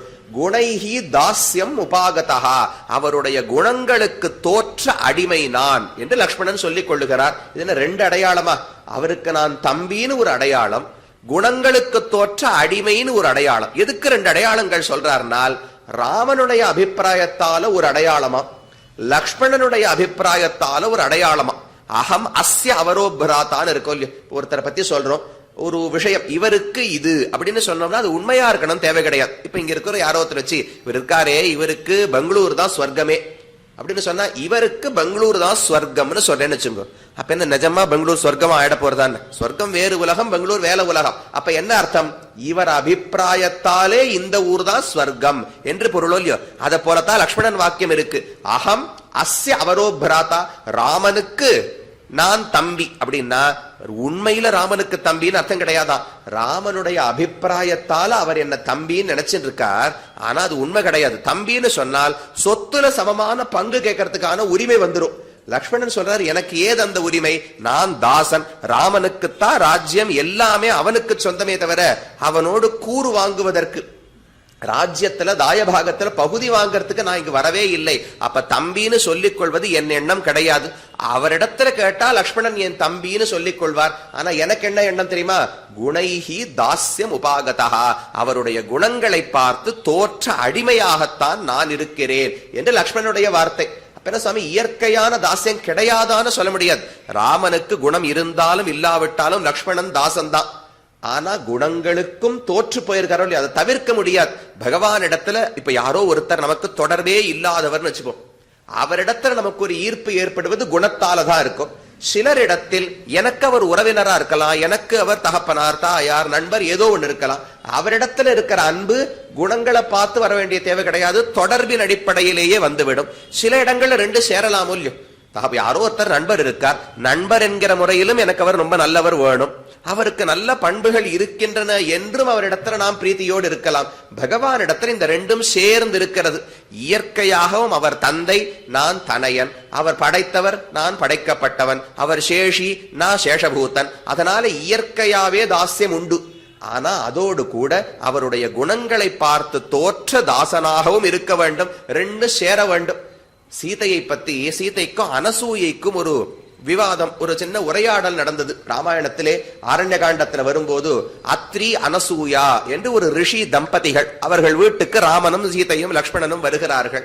அந்த இடத்துல பேசிக்கொண்டிருக்கும் போது அனசூயை சீதையிடத்துல கேள்வி கேட்கிறா. சீதை, உன்னுடைய கல்யாணம் ரொம்ப விமரிசையா நடந்ததுன்னு கேள்விப்பட்டேன், எல்லாரும் வந்து கலந்து கொண்டார்களாமே, எப்படி நடந்தது, எனக்கு கொஞ்சம் விளக்கமா சொல்லுன்னு அனசூயினுடைய கேள்வி. அப்ப சீதை என்ன நடந்ததுன்னு வரிசையா ராமன் வந்தார், வில்ல உடைச்சார், திருக்கல்யாணம் பண்ணிட்டாருன்னு எல்லாம் சொல்லிட்டே இருந்தா. அப்ப அனசூய சொல்றா, சீதை உனக்கு ஒண்ணு கட்டமே கிடையாது, பதிவிரத்தையினுடைய தர்மங்கள் என்னன்னு சொல்லிக் கொண்டு வருகிறாள். கணவன் எப்படி இருந்தாலும், நல்லவனோ கெட்டவனோ எப்படி இருந்தாலும் அவனிடத்துல தவறான எண்ணம் கொள்ளக்கூடாது, அவனிடத்துல பக்தியோடு இருக்க வேண்டும், அவனுக்கு உபச்சாரம் பண்ண வேண்டும். இதெல்லாம் பதிவிரத்தையினுடைய தர்மங்கள்னு அனசூயை சொல்லிக் கொண்டு வந்தாள். அதுக்கு நடுவுல சீதையை பார்த்து ஒரு விஷயம் சொன்னா. சீதை, உனக்கு அந்த கஷ்டம் ஒண்ணும் கிடையாது, உன் பத்தி நல்ல குணசாலியா இருக்கார், அப்ப நீ பதிவிரதையா இருக்கிறதுல ஒண்ணு கஷ்டமே இருக்காது இல்லையா அப்படின்னு சீதையை பார்த்து சொல்லிட்டா. சீதைக்கு கோபம் வந்தது. அப்ப என்ன, ராமனிடத்துல குணம் இருப்பதால் தான் நான் பக்தியோடு இருக்கிறேன்னு சொல்ல வருகிறீரா? ராமனிடத்துல குணம் இல்லாவிட்டாலும் அவர்தான் பர்த்தா, அவர்தான் எனக்கு அனைத்தும். சக்தி இருந்தால் தேவர்களிடத்துல பிரார்த்தனை வச்சாலாம், எல்லா தேவர்களுக்கும் சக்தி இருந்தால் ராமனிடத்திலிருந்து அவன் குணங்களை ஒரு 4 நாளைக்கு பிரிச்சு காட்டுங்க, அப்ப என்னுடைய பதிவிரத்தை தன்மை என்ன என்று நான் காட்டுகிறேன் என்று சீதை சூளுரைக்கிறார். அப்ப ரெண்டுமே வேணும், ஸ்வரூபகிருத தாஸ்யமும் வேண்டும். ஏன்னா அப்ப குணத்துக்காக பகவான் பிடிச்சிருக்கான்னு கேட்டால், ஐயோ இல்ல, தொடர்பு என்பதனால பிடிச்சிருக்கிறது. உன் பொற்றாமரை அடியே போற்றும் பொருள்களாயின்னு ஆண்டாளுடைய பாசுரம்.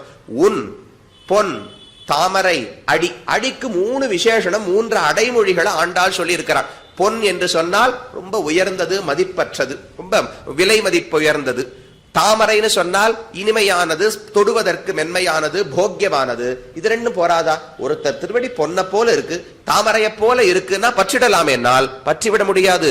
உன் தாமரை அடியா இருக்கணும். கண்டவர்களுடைய அடிகள் தாமரையை போலவோ பொன்ன போலவோ இருந்தாலும் நான் பற்ற மாட்டேன், உன்னுடைய திருவடியாக இருந்தால் தான் பற்றுவேன். அப்ப எதுக்கு பொன் தாமரைன்னு சொன்ன? உன்னடியே போற்றும் பொருள்களாயின்னு சொல்லிருக்கலாம் இல்லையோ. ஆண்டாளுக்கும் கண்ணனுக்கும் தொடர்பு இருக்கிறது, இயற்கையான தாஸ்யம் இருக்கிறது என்றால் அப்ப உன்னடியே போற்றும் பொருள்களாயின்னு சொல்லியிருந்தாலே போறோம். நீ ஏன் இந்த திருவடியை சேவிக்கிற? கண்ணனோட திருவடி, கண்ணன் தான் எனக்கு சுவாமி, அவர் திருவடியை வணங்குவேன்னு சொல்லிட்டு போயிடலாம். அப்ப குணங்களை சொல்ல வேண்டிய தேவையே கிடையாது. குணங்களை சொல்லி இருந்தால் இந்த குணத்துக்காகத்தான் பற்றுகிறாயா? அப்ப யாரிடத்தில் இருந்த குணம் இருந்தாலும் பற்ற வேண்டும், காலிலே விழ வேண்டும். அப்ப ஆண்டாள் எதுக்கு ரெண்டையும் சொல்றாள்னால், உன்னடி என்பது ஒன்றே எனக்கு போரும். ஆனா என் பாக்கியம் என்ன தெரியுமா? அந்த திருவடி பொன்னடியாகவும் இருக்கு, தாமரடியாகவும் இருக்கு. அப்ப எந்த திருவடியை ஸ்வரூபத்தால நான் பற்றினேனோ அது கரடு முரடா இருந்து பெருமையே இல்லாமல் இருந்தா கொஞ்சம் கஷ்டமா இருந்திருக்கும். அந்த கஷ்டமும் பகவான் இடத்துல கிடையாது. இயற்கையான தொடர்பால பகவானை பற்றினேன், பற்றின திருவடி பொன்னாகவும் தாமரையாகவும் இருந்து எனக்கு ஆனந்தத்தை கொடுக்கிறது என்று ரெண்டும் இருக்கிறதுன்னு சேர்த்து சொல்லுகிறாள். அது போல 2 தாஸ்யம், ஸ்வரூபகிருத தாஸ்யம்னு ஒண்ணு, குணகிருத தாஸ்யம்னு என்று ஒன்று. அப்ப பகவானிடத்தில் நாம் தாசனாக இருப்பதே அவனுடைய குணங்களுக்கு தோற்றுதான். குணங்களே இல்லாமல் போனால் நான் எதற்காக அவரை வணங்க வேண்டும்னு பெரிய சந்தேகம் வந்துடும். அப்ப அவரோடு தொடர்பு இருப்பதே இந்த குணங்களாலே, ஸ்வரூபத்தை ஆக்கி கொடுப்பதே குணங்கள். இது முதல்ல தெரிஞ்சுக்கலாம். அடுத்தது, எதையான அனுபவிக்க வேண்டுமே, போகம் வேண்டும். வாழ்நாளில் எதை நினைப்பது, என்ன செய்து கொண்டு பொழுதுபோக்குவதனால் கீழே பார்த்தோம், குணங்களுடைய அனுசந்தானம். ஏதோ ஒரு விதத்தில் புராணங்களை படிச்சாலும் பகவானுடைய குணங்களை தெரிஞ்சுக்கலாம், ஆழ்வார் பாசுரங்களை சொல்லி பார்த்தாலும் பகவானுடைய குணங்களை தெரிந்து கொள்ளலாம். ஒண்ணுமில்லாம அமர்ந்து பகவானை பற்றி தியானித்தாலும், இவர் கஜேந்திரன் ரட்சித்தார், பிரகலாதனுக்காக வந்தார், அதுவும் குணங்களை நினைப்பதுதான். அதுவும் வேண்டாம், அவருடைய திருமேனிய தியானிக்கிறேன், அதுவும் குணம்தான். குணம் குணம்னு சொன்னா அவர் எப்பவுமே ரெண்டு விதமான குணங்கள் உண்டு. உடல் ஆத்மான்னு ரெண்டு பேர் இருக்கிறார்களோ இல்லையோ. ஆத்மாவுக்கு இருக்கக்கூடிய குணங்கள் என்ன? ஞானம், சக்தி, சௌசீல்யம், கருணை, வள்ளல் தன்மை, இதெல்லாம் ஆத்மாவுக்கு இருக்கிற குணியங்கள். அழகு, மென்மை, சௌந்தர்யம், லாவண்யம், இதெல்லாம் உடலுக்கு இருக்கக்கூடிய குணங்கள். பகவானுக்கு ரெண்டு உண்டு. ஸ்வரூப குணங்கள் என்றும் விக்கிரக குணங்கள் என்றும் இரண்டாக சொல்லுவார்கள். ஸ்வரூப குணம்னு சொன்னா பகவானிடத்துல இருக்கிற குணம்.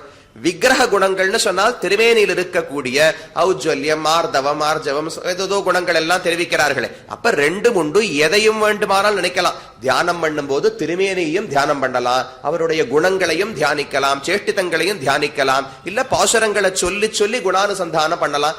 எந்த விதத்துல பண்ணாலும் செய்யும் போதே குணானுசந்தானம் ஆனந்தமாக இருக்கும். நின் புகழில் வைகும் தம் சிந்தையிலும் மற்றினிதோ நீயவர்க்கு வைகுந்தம் என்னருளும் வான் என்று ஆழ்வார் ஒரு இடத்துல தெரிவிக்கிறார்.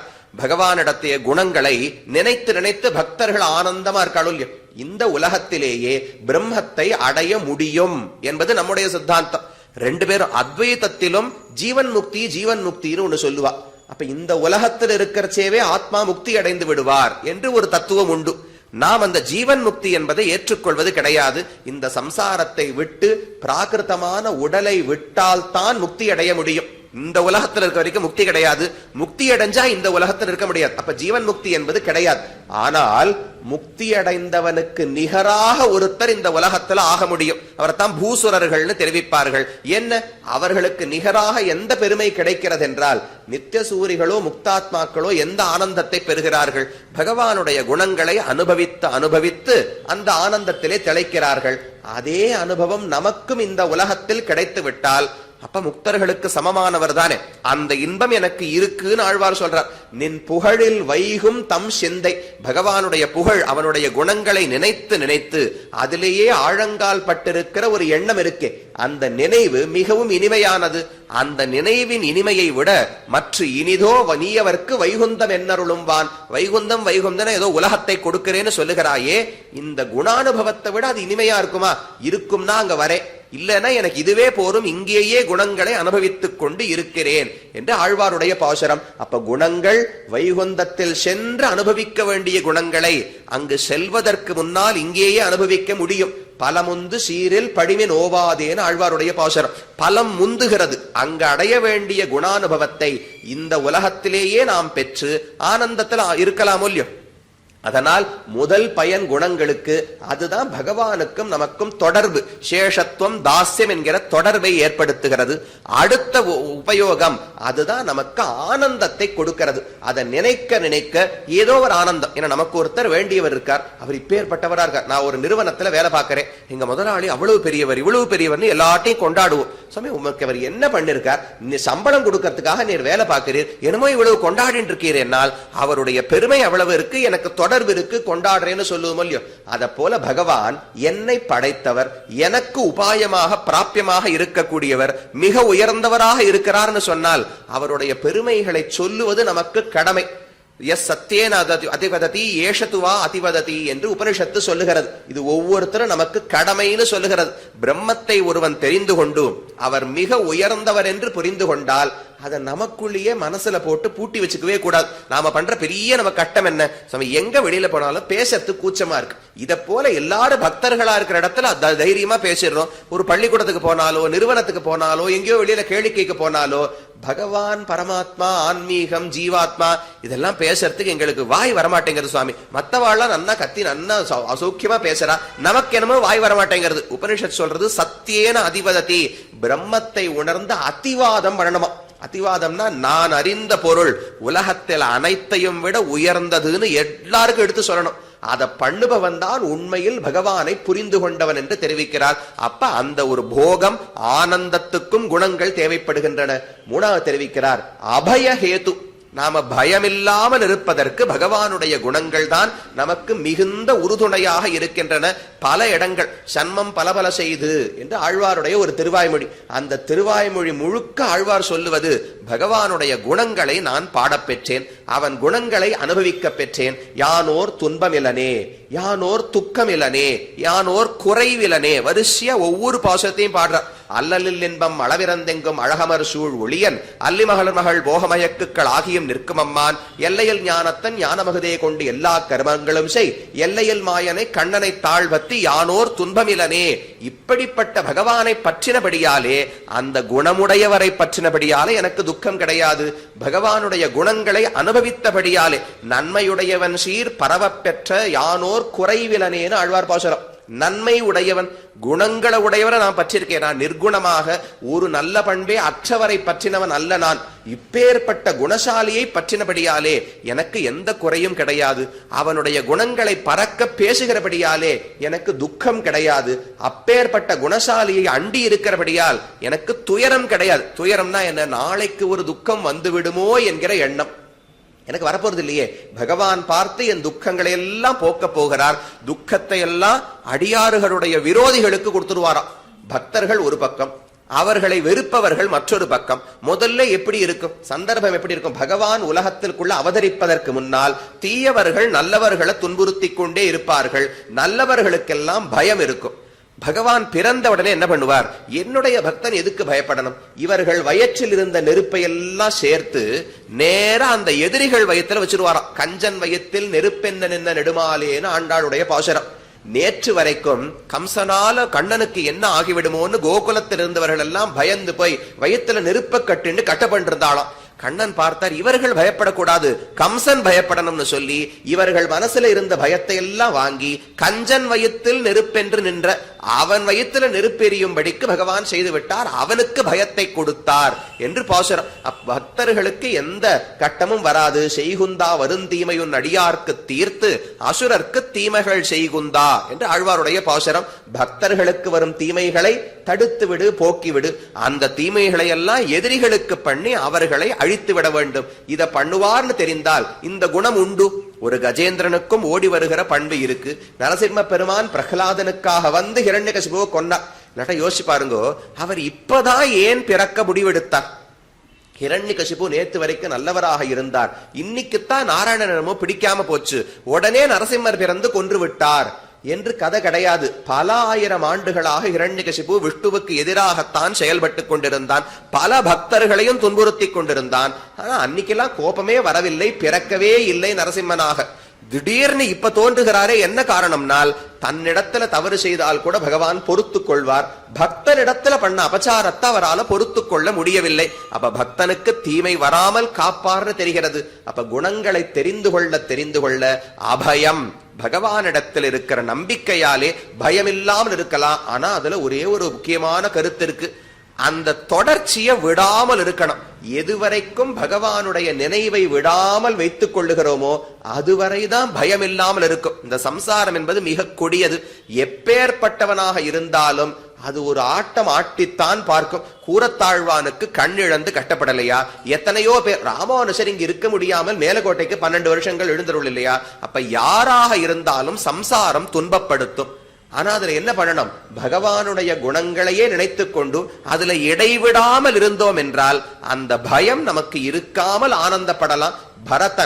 பரத் ராமனை விட்டு கொஞ்ச நேரம் பிரிந்து இருந்தார். கேகய தேசத்துல என்னுடைய மாமா கூப்பிடுறார், ரொம்ப நாள் ஆச்சு அவரை பார்த்து, கொஞ்ச நாள் மாமா வீட்டுக்கு போயிட்டு வரேன்னு புறப்பட்டு பரதன் போனார்.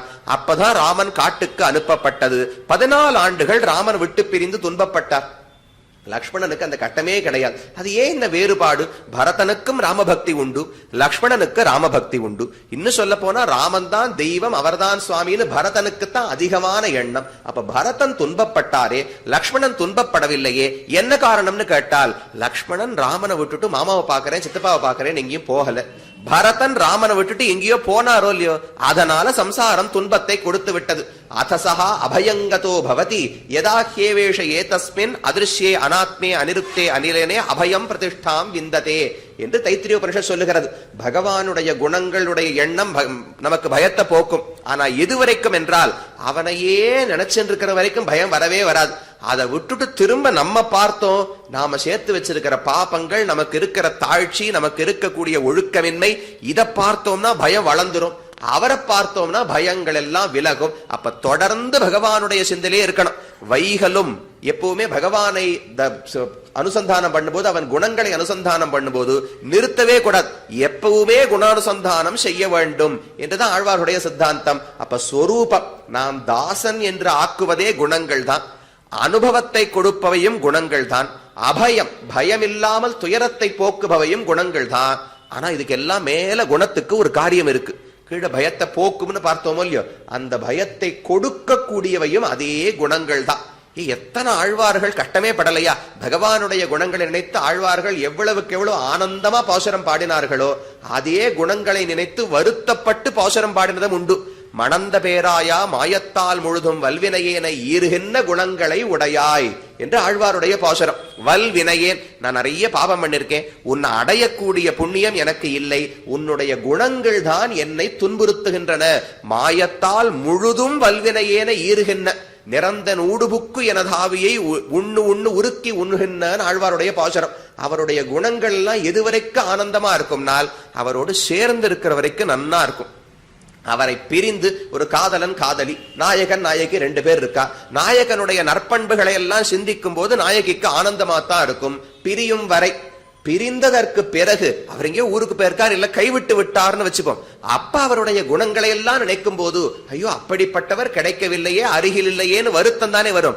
அதுவும் குணங்களுக்கு இருக்கிற பண்பு. ஒரு நாணயம் எடுத்துட்டா 2 பக்கம் இருக்குன்னு சொல்லுவோம் இல்லையோ, அதே குணங்கள் அவன் நம்மோடு சேர்ந்து இருக்கும் போது நம்முடைய பயத்தை எல்லாம் போக்குகின்றன. அவர் ஒருவேளை என்னை ஏற்றுக்கொள்ள மாட்டாரோ, கைவிட்டு விட்டாரோன்னு தோன்றினால், ஓ இப்பேற்பட்ட பகவானை நான் இழந்து விட்டேனே என்று அதே குணங்கள் துக்கத்தையும் கொடுக்கின்றன. 2மே குணங்களுடைய காரியம்தான். அப்ப சொரூபத்தை காட்டிக் கொடுக்கும், நமக்கு ஆனந்தத்தை கொடுக்கும், பயத்தை போக்கும், ஆனால் பிரிந்த போது பயத்தையும் கொடுக்கும். இது எல்லா குணங்களுக்கு இருக்கக்கூடிய பண்புகள். இந்த குணங்கள் எத்தனை இருக்கும்னால் அசங்கேய கல்யாண குணகணஹா. இதத்தான் திரும்ப திரும்ப ஆழ்வார்கள் இத்தனை பாசுரங்கள் பாடினாரே எதற்காக? இதான கருத்துக்களை சொல்லணுமா? வரிசையா என்னென்ன தத்துவங்கள், விசிஷ்டாத்வைத சித்தாந்தத்தை சொல்றதுக்காக ஆழ்வார்கள் பாசுரமானு கேட்டால் அவனுடைய குணங்களை அனுபவிப்பதற்காக. இன்னும் சொல்ல போனா எதுவாக இருந்தாலும், அது வால்மீகி ராமாயணமா இருக்கட்டும், மகாபாரதமாக இருக்கட்டும், பாகவதமாக இருக்கட்டும், புராணங்களோ இதிகாசங்களோ அருளிச் செயல்களோ ஸ்தோத்திரங்களோ, எந்த புத்தகம், ஏன் ஸ்ரீபாஷ்யம் கூட எடுத்துங்க, எல்லாமே பகவானுடைய குணங்களை அனுபவிப்பதற்காக வந்தவை. சுவாமி வேதாந்த தேசிகன் தன்னுடைய அதிகரண சாராவளியில தொடக்கத்துல தெரிவிக்கிறார். பிரம்மசூத்திரங்கள் என்று 545 சூத்திரங்கள் வேதவியாசர் எழுதினார். பெரிய ஒரு ஆராய்ச்சி கட்டுரை. உபனிஷத்துக்களை எல்லாம் எடுத்து ஆராய்ந்து, இது பூர்வபக்ஷம், இது சித்தாந்தம், யுக்திகளை கொண்டு ஆராய்ந்து எது சரி எது தவறுன்னு ரொம்ப கஷ்டப்பட்டு தேர்ந்து எடுக்கிறார் வேதவியாசர். ஆனா தேசிகன் சொன்னது, அவர் அதுக்காகலாம் வரவே இல்லை. அதிகரண கணைகி தத்குணான் உத்கிருணாத்தின்னு தெரிவித்தார். அவர் இயற்றினது ஒவ்வொரு அதிகரணம் பகவானுடைய ஒவ்வொரு குணத்தை சொல்லுவதற்காக, தத்துவங்களை சொல்லுவதற்காக வேதவியாசர் வரவில்லை. தத்துவங்கள் தன்னிடையே அந்த இடத்துல சொல்லப்படுகின்றன. ஆனா அவருக்கு என்ன, ஒரு அதிகரணத்தை சொன்னால்தான் பகவான் நமக்குள்ள அந்தரியாமியாக இருக்கிறார்னு தெரிஞ்சுக்க முடியும். இன்னொரு அதிகரணத்தை படிச்சா அவர்தான் உலகத்தை எல்லாம் தாங்குகிறார்னு தெரிஞ்சுக்க முடியும். இன்னொரு அதிகரணத்தை படிச்சா அப்பேற்பட்டவர் வைகுந்தத்தில் மட்டும் இருக்காமல் நம்முடைய நன்மைக்காக ஒரு சின்ன கட்டை விரல் அளவுக்கு நம்முடைய ஹிருதயத்துக்குள்ள இருப்பாராம். அவருக்கு தேவையே கிடையாது. அங்குஷ்ட மாத்திர புருஷா மத்திய ஆத்மனி திஷ்டதி என்று உபனிஷத்து சொல்லுகிறது. அப்ப பரமாத்மா எங்கோ இருக்கிறார் நினைக்க வேண்டாம், உனக்குள்ளேயே இருக்கிறார். அவரைத்தான் பற்ற வேண்டும், அவர்தான் பலன்களை கொடுக்கிறார். அப்ப ஒவ்வொரு அதிகரணமும் ஏதோ ஆராய்ச்சிக்காக வந்ததல்ல, பகவானுடைய குணங்களை சொல்லத்தான் பிரம்மசூத்திரங்கள், அவர் குணங்களை சொல்லத்தான் ஆழ்வாருடைய பாசுரங்கள். அதனாலதான் இவ்வளவு இனிமையா இருக்கு. எதை படித்தாலும் அடி தொண்டர்க்கு அமுதுண்ண சொல்மாலைகள் சொன்னேன் என்று ஆழ்வார் பாடுகிறார். நாம் பாடின பாசுரங்கள் தொண்டர்களுக்கு அமுதமா இருக்கும். இதை கேட்டால் திருப்தியே ஏற்படாது. கேட்டு ஆறார் வானவர்கள் செவிக்கினிய செஞ்சொல்லே. திருவாட்டார் விதேசத்தை பத்தி 10 பாசுரங்கள் பாடினார். காட்டித்தன் கனைகடல்கள் கடுநரகம் புகழ் ஒழித்த வாட்டா தெம்பெருமானை வளங்குருகூர் சடகோவன் பாட்டாய தமிழ் மாலை 1010 கேட்டு ஆறார் வானவர்கள், உலகத்தாருக்கு வேண்டாம், நித்தியசூரிகளுக்கு எப்பேற்பட்ட சங்கீதம் கானம் எல்லாம் தெரிஞ்சிருக்கும். இந்த இசைத்தமிழ் இந்த 10 பாசுரங்களை கேட்டால் நித்தியசூரிகளுக்கே போரும்னு தோணாதான். இன்னொரு தடவை பாடணும்னு கேட்பாளாம். திரும்ப ஆழ்வார் 10 பாசுரங்களை பாடுவார். இன்னொரு தடவை பாடணும்னு கேட்பாளாம். இன்னொரு தடவை 10 பாசுரங்களை பாடுவார். இப்படியே கேட்டு கேட்டே ஆனந்தப்படலாம்னு நித்தியசூரிகளுக்கு எண்ணம். அந்த அளவுக்கு இனிமை எப்படி வரும்னால், பொருளின் இனிமையாலே செய்யுளுக்கு இனிமை. ஆழ்வார் பாசுரமே இனிமையானது, தமிழ் இனிமையானதுதான். ஆனா விஷயம் ஆறாவமுதமான விஷயம். ஆறாவதுமான விஷயத்தை ஒருத்தர் பாடினால் அந்த பாசுரங்கள் ஆறாவதுமாத்தான் இருக்க போறது. அதுதான் அருளிச் செயல்கள் பொழுதுபோக்கு, குணானுபவம் பொழுதுபோக்கு என்று திரும்ப திரும்ப பெரியோர்கள் தெரிவிக்கிறார்கள். இதுதான் குணங்களினுடைய நிலை. இப்ப இந்த குணத்தை நாம் அனுபவிக்க வேண்டாமா? குணானுபவம் பண்ணுங்கோன்னு சொல்லிட்டு கிளம்பிட முடியாது. குணானுபவத்தை பண்ணணுமோ இல்லையோ. ஒரு வேடிக்கையான ஒரு கதை உண்டு. சாதக பக்ஷின்னு ஒரு பக்ஷி உண்டு. அது சொல்லுமா, குறிஞ்ச சகுனி எல்லாம் சொல்லுவார்கள், அது என்ன பண்ணும், சாகசம் பண்ணக்கூடாது. மா சாகசம் குரு. ஒருத்தரை நம்மளை பார்த்து ரொம்ப கஷ்டமான செயல்கள் எல்லாம் பண்ணாதீங்கோ, சாகச செயலதையும் செய்யாதீங்கோ, உங்கள் சக்திக்கு உட்பட்ட செயல்களை மட்டும்தான் செய்ய வேண்டும் என்று அந்த பறவை உபதேசம் பண்ணுவான். சரி, நல்ல உபதேசம் தானே, கேட்டு தெரிஞ்சுக்கலாமே, நடக்க வேண்டிய உபதேசம் தானேன்னு சொன்னால் எங்க அமர்ந்து கொண்டு சொல்லு தெரியுமா? ஒரு சிங்கம் நன்னா சாப்பிட்டு முடிச்சுட்டு வாயை திறந்து அண்ணாந்து வச்சுட்டு தூங்கிட்டு இருந்துதான். அந்த சிங்கத்தினுடைய வாய்க்குள்ள போய் உட்கார்ந்துட்டு மா சாகசம் குரு, சாகச செயலை செய்யாதீங்கோன்னு நமக்கு உபதேசம் பண்ணுமா. அப்ப அந்த உபதேசத்தை தான் கடைபிடிக்கவில்லைன்னு ஆயிடும் இல்லையோ. அதை போல உன்னை பண்ணுன்னு சொல்லிவிட்டால் மட்டும் போராது, அதை எப்படி பண்ண வேண்டும் என்று ஆழ்வார்கள் பல இடங்கள்ல காட்டுகிறார்கள். அதை போல ஒரு 2-3 விஷயங்களை மட்டும் எடுத்துக்கலாம். பகவானுடைய குணங்களை ஆழ்வார்கள் தொகுத்து வழங்குகிறார்கள். குணங்கள் எல்லாம் நீங்கள் கேள்விப்பட்ட குணங்கள், பலமுறை கேட்ட குணங்களாத்தான் இருக்கும். ஆனா ஆழ்வார் அது அழகா தொகுத்து, இது நவரசம், இது ஷட்ரசம், இது பஞ்சாமிர்தம் என்று ஒவ்வொரு இடத்துல ஒவ்வொரு விதமாக ஆழ்வார்கள் வழங்குகிறார்கள். ஒரு பாசுரத்தை எடுத்துட்டா 9 குணங்களை அந்த பாசுரத்தில் ஆழ்வார் வர்ணிக்கிறார். அதுதான் நவரசம். ராமனுவ சாந்தி கருணா அந்தந்த ரசங்கள் ஒரு புறம் இருக்கட்டும், பகவானுடைய 9 குணங்களை 9 ரசங்களா நமக்கு ஒரு பாசுரத்துல கொடுக்கிறார். அடுத்து ஷட் ரசம்னு சொல்றோமோ இல்லையோ, மதுர, அம்ல, லவண, தீக்ஷ்ண, ரூக்ஷ, இதெல்லாம் ஷட் ரசங்கள். இனிமை, துவர்ப்பு, கார்ப்பு, இனிப்பு, கசப்பு, புளிப்பு, இதெல்லாம் சொல்றோமே. அத போல ஷட் ரசங்களாக 6 குணங்களை ஒரு பாசுரத்தில் தெரிவிக்கிறார். பஞ்சாமிர்தம், தேன், பால், நெய், பழம் இதெல்லாம் சேர்க்கிறோமோ இல்லையோ, அத போல பஞ்சாமிர்தமா ஒரு பாசுரத்துல 5 குணங்களை பத்தி சொல்லுகிறார். அத போல சில பாசுரங்களை மட்டும் பார்த்தோம்னால் இத்தனை குணங்களை ஒரு சேர ஆழ்வார்கள் அனுபவித்தார்கள், இத்தனை குணங்கள் பகவானுக்கு உண்டு என்று புரிந்து கொள்ளலாம். அதுல முதல் பாசுரம் பார்ப்போம். ஆழ்வார் நம்மாழ்வாருடைய முதல் 10 9ஆம் திருவாய்மொழி, இவையும் அவையும் உவையும் இவரும் அவரும் உவரும் என்கிற திருவாய்மொழி. அதுல முதல் பாசுரத்தை எடுத்துங்கோ. முதல் 10 9ஆம் திருவாய்மொழி முதல் பாசுரம். அந்த பாசுரத்துல 9 குணங்கள் பகவானுக்கு இருக்கின்றன என்று காட்டுகிறார்.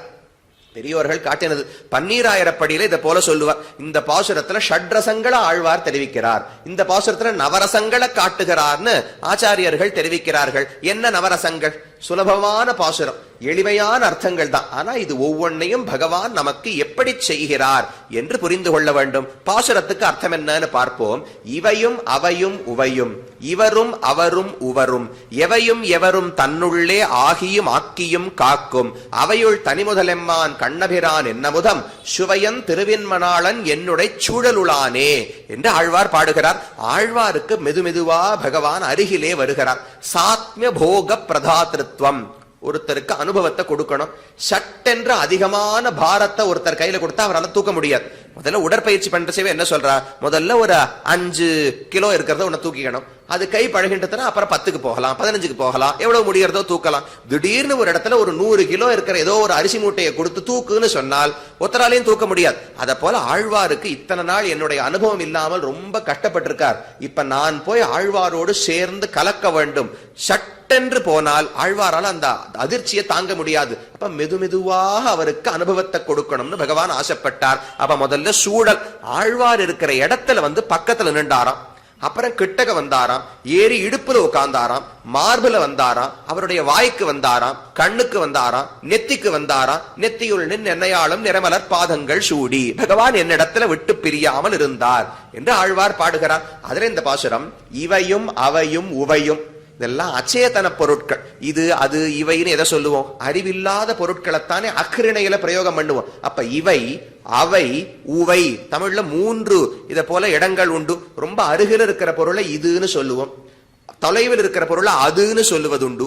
உது அப்படின்னா ரொம்ப தொலைவிலும் இல்லை மிகவும் அருகிலும் இல்லை, இப்ப நடுவா ஒரு இடம் இருக்குன்னா அதூர விப்ரகிருஷ்டம்னு தெரிவிப்பார்கள்.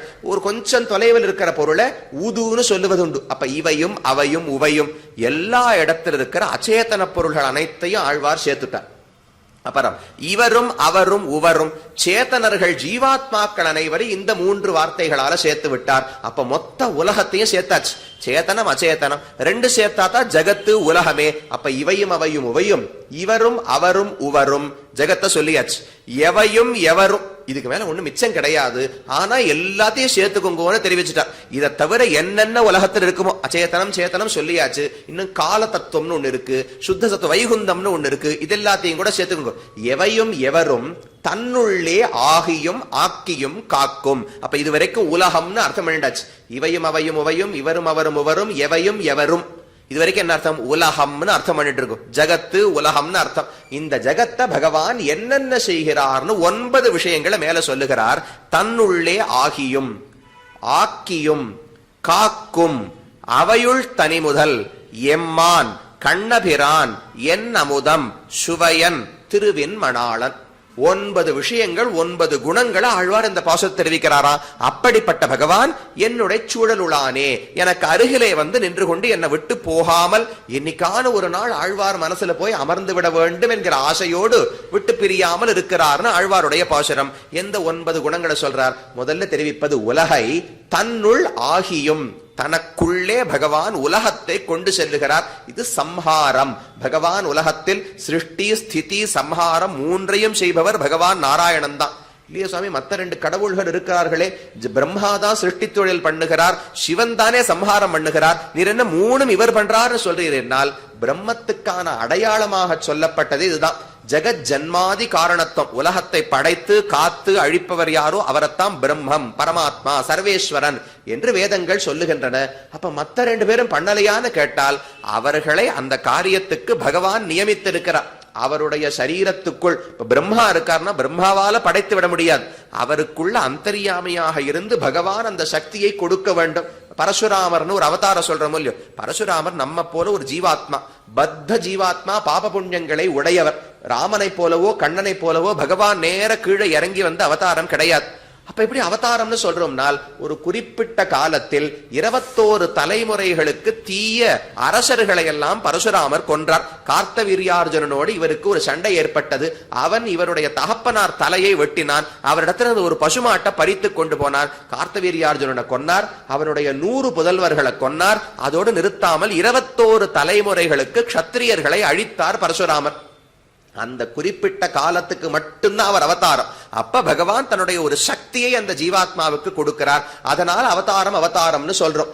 அதை போல பிரம்மா படைக்கிறார், சிவன் சம்ஹாரம் பண்ணுகிறார்னு சொன்னால் அவர்களாக செய்கிறார்கள்னு கொள்ள முடியாது. அவர்தான் பகவான் பிரம்மாவுக்குள்ள அந்தர்யாமியாக இருந்து படைக்க வைக்கிறார். பிரம்மா சிவனுக்குள்ள அந்தர்யாமியாக இருந்து சம்ஹாரம் பண்ண வைக்கிறார். அரண் அயனென உலகணித்து அமைத்து உளனே என்று ஆழ்வாருடைய பாசுரம். அரண் அயன், ஹரன்ன சிவன் அர்த்தம், அயன் அஜன்னு பிரம்மாவுக்கு பெயர். அரண் அயன் என இவர்தான் ஹரணா ஆனார், இவர்தான் அஜனான பிரம்மாவுக்கும் அந்தர்யாமியாக இருக்கார். உலக அழித்து அமைத்துளனே, உலகத்தை அழிக்கும் ருத்ரனும் விஷ்ணுதான், உலகத்தை அழிக்கும் பிரம்மாவும் நாராயணன் தான்.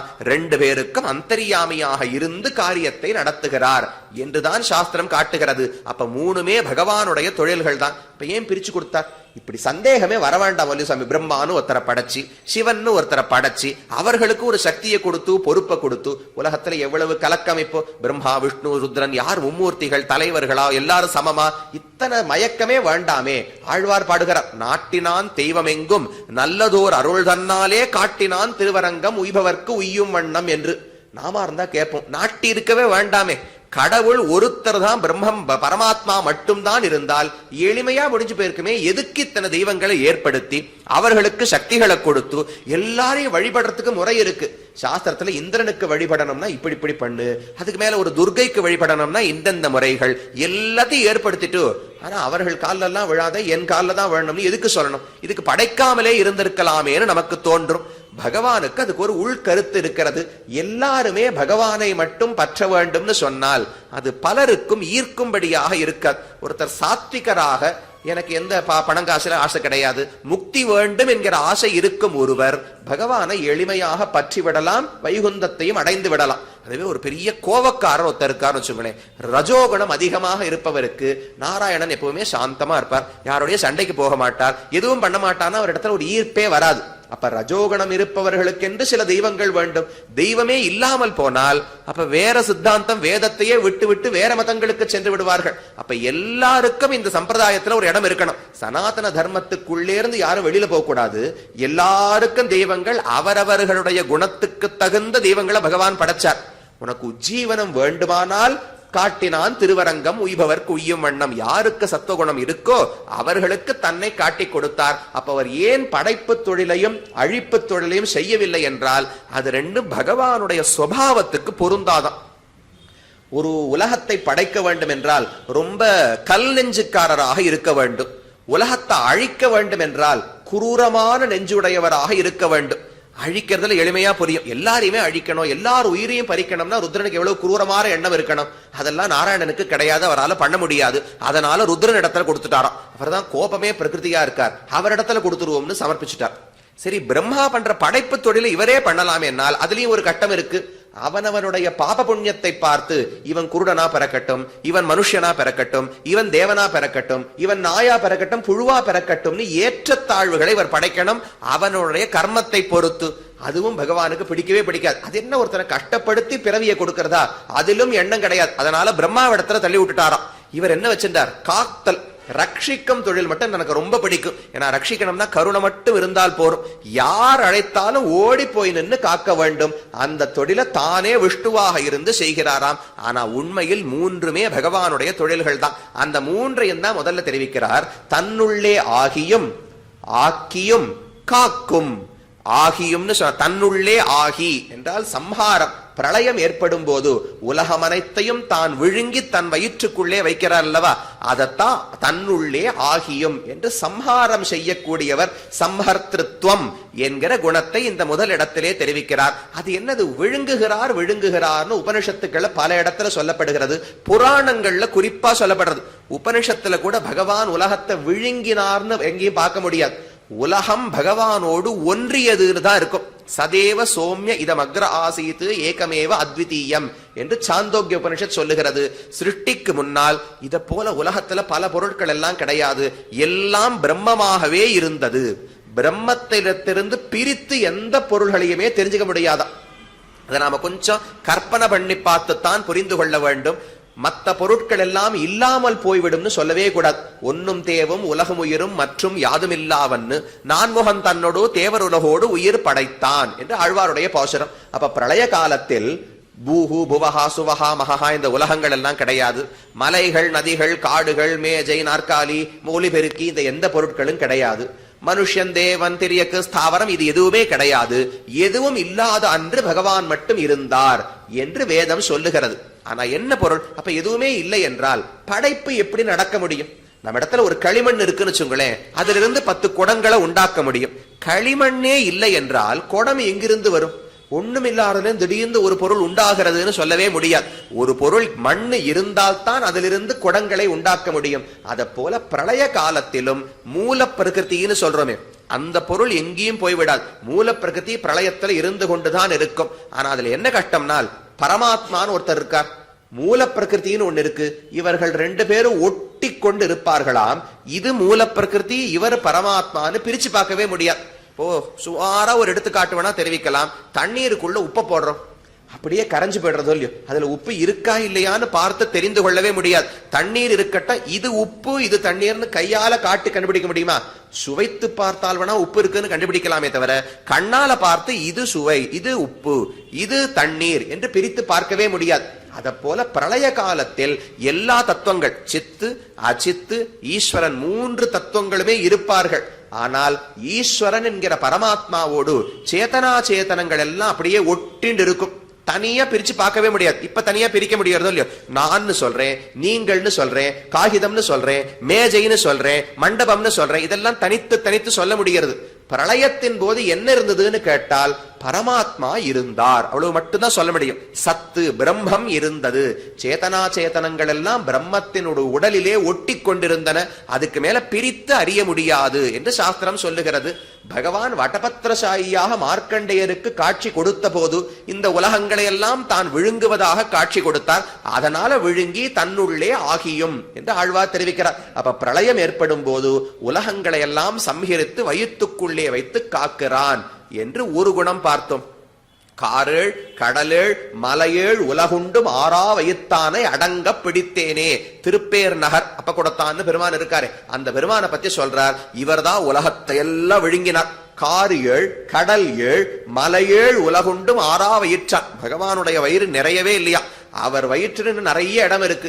உலகத்தை எல்லாம் விழுங்கினாலும் வயிற்றுல ஒரு சின்ன மூலைக்குள்ள எல்லாம் அடங்கி போச்சு. உடனே பகவானுக்கு இவ்வளவுதான் உலகமா, இன்னும் இல்லையா, நான் இன்னும் நிறைய விழுங்க முடியுமேன்னு அவ்வளவு ரட்சிப்பதுல ஆசை இருக்கு. அப்ப சம்ஹாரம் இத முதல் குணம் சொன்னார். தன்னுள்ளே ஆகியும், அடுத்த ஆக்கியும். பிரளயம் முடிஞ்சு சிருஷ்டி ஏற்படும் போது உலகத்தை எல்லாம் படைக்க வேண்டுமே, அதத்தான் ஆக்குதல் சிருஷ்டின்னு இரண்டாவது குணம் சொன்னார். காக்கும், படைத்த உடனே அதை ரட்சிக்க வேண்டுமே, அவருக்கு என்னென்ன துன்பங்கள் வருதோ அதை போக்கி கொடுக்க வேண்டும், எதையெல்லாம் மக்கள் ஆசைப்படுகிறார்களோ அதை அவர்களுக்கு கொடுக்க வேண்டும். இதைத்தான் ரக்ஷணம்னு தெரிவிப்பார்கள். காப்பது காப்பதுன்னு சொன்னால் தாயார் தகப்பனார் குழந்தைக்கு என்ன செய்கிறார்கள், ஏதாவது அனிஷ்டம், அதுக்கு பிடிக்காது ஒண்ணு இருக்கு, அதுக்கு ஆகாது ஒண்ணு இருக்கு, ஒரு ஜுரம் வருது, ஏதோ ஒரு கஷ்டம் வருதுன்னால் கஷ்டங்களை விலக்கி கொடுக்கிறார்கள். அதுக்கு என்ன பிடிக்குமோ அந்த குழந்தைக்கு அதை பெற்று கொடுக்கிறார்கள். அப்ப அனிஷ்டத்தை போக்க வேண்டும், இஷ்டத்தை கொடுக்க வேண்டும். இந்த ரெண்டையும் செய்வதுதான் ரக்ஷணம், காத்தல் என்று சொல்லப்படுகிறது. அதையும் பகவான் தான் செய்கிறார். இல்லையா சாமி, இந்திரன் பலம் கொடுத்தார், சிவன் பலம் கொடுத்தார், பிரம்மா பலம் கொடுத்தார்னு கேள்விப்படுறோமே, அதெல்லாம் நாராயணன் கொடுக்கலையே. அப்ப நாராயணன் தான் உலகனைத்தையும் காப்பவர்னு எப்படி சொல்ல முடியும்? என ஆழ்வார் சொல்லியிருக்கிறது, எவையும் எவரும் தன்னுள்ளே ஆகியும் ஆக்கியும் காக்கும். உலகத்தில் அனைவருக்கும் என்னென்ன பிடிக்காத பொருளோ அதை பரமாத்மா தான் போக்கி கொடுக்கிறார், எது பிடித்த பொருளோ அதை அவர்தான் கொடுக்கிறார் என்று ஆழ்வாருடைய கூற்று. ஆனா நமக்கு சந்தேகம், அந்தந்த தெய்வங்களும் பலன்களை வழங்குகிறார்களே, அவருடைய தொண்டர்களுக்கு இந்திரன் தானே பலன் வழங்குவார், அவருடைய தொண்டர்களுக்கு குபேரன் தானே செல்வத்தை வழங்குவார், ஆரோக்கியத்தை சூரிய பகவான் கொடுப்பாரே, பரமாத்மா கொடுக்கிறார்னு எப்படி சொல்ல முடியும்னு கேள்வி. அதுக்கு கண்ணன் பகவத்கீதையில சொல்றார், அது உங்களுடைய தவறான புரிதல். யார் எந்த தெய்வத்தை தொழுதாலும் கடைசியில் அது என்னைத்தான் வந்து சேரும். அந்தந்த மனிதனுக்கு பயன் கொடுப்பதும் அந்தந்த தெய்வங்களால கொடுக்க முடியாது. மயைவ விஹிதான் ஹிதான் என்று தெரிவிக்கிறார். யோயோ யாம் யாம் தனும் பக்தா ஸ்ரத்தையார்ச்சிதம் இச்சதி தஸ்ய தஸ்ய அச்சலாம் ஸ்ரத்தாம் தாமேவ விததாம்யகம். நீ இந்திரனுக்கு பூஜை பண்ணா இந்திரனுக்குள்ள அந்தர்யாமிய நான் தான் அதை ஏற்றுக்கொள்ளுகிறேன். ஒரு அழகான ஸ்லோகம் உண்டு, ஆகாஷாத் பதிதம் தோயம் யதா கச்சதி சாகரம் சர்வதேவ நமஸ்காரஹா கேசவம் பிரதி கச்சதி. பூமிக்கு ஆகாசத்திலிருந்து ஒரு மழைத்துளி விழுந்தால் அது கண்டிப்பா ஏதோ ஒரு நாள் ஏதோ ஒரு வழியில கடலில் சென்று கலக்கத்தான் வேண்டும். அதை நாம தேக்கி வைக்கலாம், ஒரு ஏரியில வைக்கலாம், நதியா ஓடலாம், நம்ம வீட்டுல அதை ரொப்பி வச்சிருக்கலாம், என்ன பண்ணாலும் ஒரு நாள் கடலுக்கு போய் சேரத்தானே வேண்டும். அதை போல நீ எந்தெந்த தெய்வத்தை நோக்கி கையை கூப்பினாலும் அது கேசவனான பகவானுக்குத்தான் சென்றடையும். அவர் தான் உள்ள அந்தர்யாமியாக இருக்கிறார். அப்ப அவர் அந்தர்யாமி, நான் பண்ணும் பூஜை பரமாத்மாவுக்கு என்று சொல்லிவிட்டால் அப்ப எனக்கு பயனை கொடுப்பவரும் பரமாத்மா தானே. நித்யோ நித்யானாம் சேதனச்சேதனானாம் ஏகோ பகூனாம் யோ விததாதி காமான் என்று உபனிஷத் வாக்கியம். எத்தனை சேத்தனர்கள், எத்தனை ஜீவாத்மாக்கள் உலகத்தில் இருந்தாலும் அவர்கள் ஆசைப்பட்ட பொருள்களை எல்லாம் பகவான் தான் வழங்குகிறார்.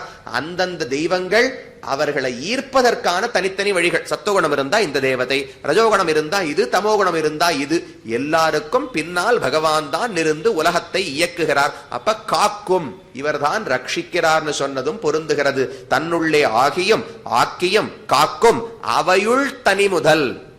சில சமயம் உலகத்தை படைக்கிறார், அழிக்கிறார், ரட்சிக்கிறார்னு சொன்னார், அவ்வளவுதானே. இப்ப நாம கூட ஒரு வீடு இருக்குன்னு வச்சுக்கோங்க, மண்ணை வச்சுட்டு ஒரு வீடு கட்டலாம், பொம்மை கட்டுவோம், குழந்தைகள் கட்டுவோமோ இல்லையோ. கடற்கரை கழிச்சுன்னு போனா இங்கேயான விளையாட்டத்துக்கு கொண்டு போனா பொம்மையை ஒரு மண்ணு வீடு கட்டும், போரும்னு தோணித்தனா மண் வீட தானே உடைச்சிரும். அப்ப தானே ஆகியும் ஆக்கியும், ஆக்குவதும் அந்த குழந்தைதான், அழிப்பதும் அந்த குழந்தைதான். அதை போல பகவான் உலகத்தை படைத்து அழித்து ரட்சிக்கிறாரான்னு பார்த்தால் அதோடு நிற்பது கிடையாது. அவையுள் தனி முதல்.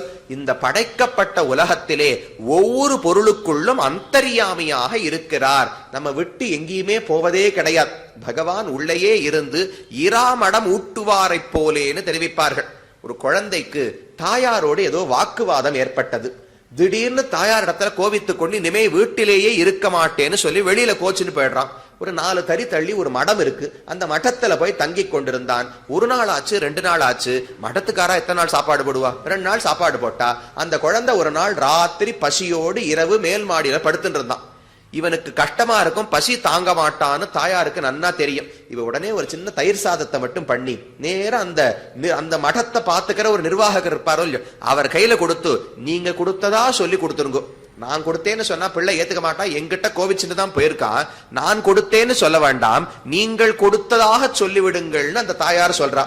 சரின்னு இவர் வாங்கிட்டார். நேர பிள்ளை கிட்ட போனார். இந்தாப்பா பசியோடு இருக்கிய சாப்பிடுன்னு கொடுத்தார். அந்த பிள்ளை சொன்னா, எங்க அம்மாவுக்கு கூட இவ்வளவு கருணை இல்ல, உமக்கு இருக்கே சுவாமி நன்றின்னு பிள்ளை சொன்னான். கொடுத்ததே அம்மா தான். அந்த பிள்ளைக்கு தெரியாது, யார் முன்னாடி கண்ணுக்கு தெரிகிறார்களோ அவர் கருணை உடையவர் நினைச்சுக்கிறான். அத போல ஆனா இந்த தாயார் விடமாட்டா. உணவை கொடுத்துட்டாலும் இல்லையோ, பிள்ளை என் கூட இல்ல, தனியா இருக்கான், உணவை கொடுத்து விட்டேன், சாப்பிட்டு திருப்தி அடைவான்னு விடுவது கிடையாது.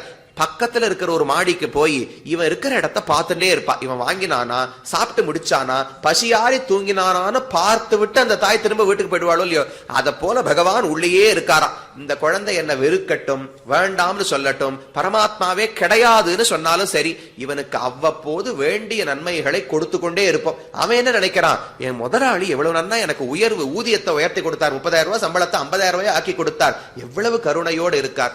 தேவர்கள் யாரோ எனக்கு அனுகிரகம் பண்ணிருக்கா, அவர்களுக்கெல்லாம் அனுகிரகம் இருக்குன்னு நினைக்கிறான். இது எல்லாம் பகவானுடைய அனுகிரகத்தின் வெளிப்பாடுகள். அதை அவன் புரிஞ்சுக்கிறதே கிடையாது. ஆனாலும் மறைந்திருந்து உள்ளுக்குள்ளேயே இருக்காரோ இல்லையோ, எவ்வப்போது இவனுக்கு ஞானத்தை கொடுக்கணுமோ அதை கொடுக்கிறார், ஆனந்தத்தை கொடுக்கணும்னா கொடுக்கிறார். எப்ப கல்யாணம் ஆகணும், எப்ப குழந்தை பிறக்கணும், எப்ப வீடு வாசல், என்னென்ன நன்மையோ கூடையே இருந்து விட்டு பிரியாமல் இருக்கிறார். அதத்தான் அந்தரியாமித்வம் என்று தெரிவிப்பார்கள். உடல் மிசை உயிரென கரந்தெங்கும் பரந்துளன் சுடர்மிகு சுருதியுள் இவையுண்ட சுரனேன்னு ஆழ்வாருடைய பாசுரம். நம்முடைய இந்த உடலுக்குள்ள ஆத்மா நாம் எப்படி இருக்கிறோமோ, இந்த ஆத்மாவுக்குள்ள பரமாத்மா இருக்கார். அப்ப எந்த பொருளை பார்த்தாலும் அதுல 3 பேர் இருக்கிறார்கள்னு நாம புரிஞ்சுக்கணும். ஒரு மேஜை இருக்கு, மேஜைன்னு சொன்னால் இது ஒரு அச்சேதன பொருள். இந்த மேஜைக்குள்ள ஒரு ஜீவாத்மா இருப்பார். அதிலும் உண்டு விசிஷ்டாத்வைத சித்தாந்தத்தின்படி உடல்கள்னு சொன்னா மனுஷ உடல், விலங்கின் உடல்னு மட்டும் சொல்லக்கூடாது. இதுவும் ஒரு உடல் தான். இந்த மேஜைக்குள்ளும் ஒரு ஜீவாத்மா இருக்கார். அவர் எதுக்கு உட்கார்ந்து இருக்காருனால், அவர் பண்ண பாபத்தை கழிக்கிறதுக்காக மேஜையா பிறவி எடுத்திருக்கார். நாம பண்ண பாபத்துக்கு மனுஷனா பிறந்திருக்கோம், அவர் பண்ண பாபத்துக்கு மேஜையா பிறந்திருக்கார். இந்த பிறவி, இந்த மேஜை எப்ப அழிகிறதோ அந்த பிறவி முடிஞ்சு போயிடும். அந்த ஆத்மா சொர்க்கத்துக்கோ நரகத்துக்கோ எங்கேயோ போயிடுவார். அப்ப எந்த பொருளா இருந்தாலும் ஒரு அச்சேதன பொருள், அதற்குள் இருக்கக்கூடிய ஒரு ஜீவாத்மா, அந்த ஜீவாத்மாவுக்குள் இருக்கக்கூடிய பரமாத்மா, இந்த 3 பேரும் சேர்ந்துதான் ஒரு பொருள் இருக்க முடியும். பரமாத்மா உள்ள இல்லாமல் போனால் இந்த உலகத்தால வாழ முடியாதுன்னு புரிஞ்சுக்கணும். அந்தர்யாமித்வம்னு சொன்னால் வெறும உள்ள இருந்து நம்மளை கட்டி நம்மளை ஆணை செய்கிறார், நம்மளை இயக்குகிறார்னு மட்டும் பொருள் கிடையாது. இப்ப இந்த ஆத்மா அடியேன் இருக்கேனோ இல்லையோ, அடியேன் இல்லாமல் போனா இந்த உடலுக்கு என்ன ஆகும்? இதால வாழவே முடியாது, உடனே அழுக போக தொடஞ்சிடும், அது கெட்டு போயிடுமோ இல்லையோ. அதை போல உள்ள பரமாத்மா இல்லாமல் போனால் அச்சேதனமோ சேத்தனமோ வாழவே முடியாது. அப்போ அவையுள் தனி முதல் அந்த பொருள்களை விட்டு பிரியாமல் உள்ளேயே இருக்கக்கூடிய அந்தர்யாமியாக இருக்கிறார். இது அவருடைய கருணை வாத்சல்யத்தினுடைய வெளிப்பாடு. நான் படைத்த குழந்தைகளை விடாமல் கூட இருக்கணும்னு பகவான் நினைக்கிறார். அவையுள் தனி முதல். 5வது சொன்னார் எம்மான், சுவாமித்துவம் அர்த்தம். எனக்கு எம்மான்னு சொன்னா எனக்கு சுவாமி. உடனே கேள்வி வரும்போது, எதுக்கு சுவாமி உள்ளேயே உட்கார்ந்து இருக்கார்? அவரை என்ன படைச்சிட்டு விட்டுவிட வேண்டியதானே, பிள்ளை எப்படியோ போட்டோம் என்னமோ பண்ணட்டும்னு விட வேண்டியதானே. என்னால் விட முடியாது, அவர் தான் சுவாமி. சொத்து பத்திரமா இருக்கான்னு சுவாமி தானே பார்த்து கொள்ள வேண்டும். அதனால ஒவ்வொருத்தரையும் விடாமல் உள்ள அந்தர்யாமியாக இருக்கிறார். ஸ்வத்வம் ஆத்மனி சஞ்சாத்தம் சுவாமித்வம் பிரம்மணி ஸ்திதம் என்று புராணங்கள் சொல்லுகின்றன. எப்பவுமே பகவான் ஒருவர் தான் சுவாமி. என்கிட்ட செல்வம் இருக்கே, பணங்காசெல்லாம் சம்பாதிக்கிறேன் என்னால் எதுவும் உன்னுடையது கிடையாது, உன்னுடையது என்று நினைக்காதே.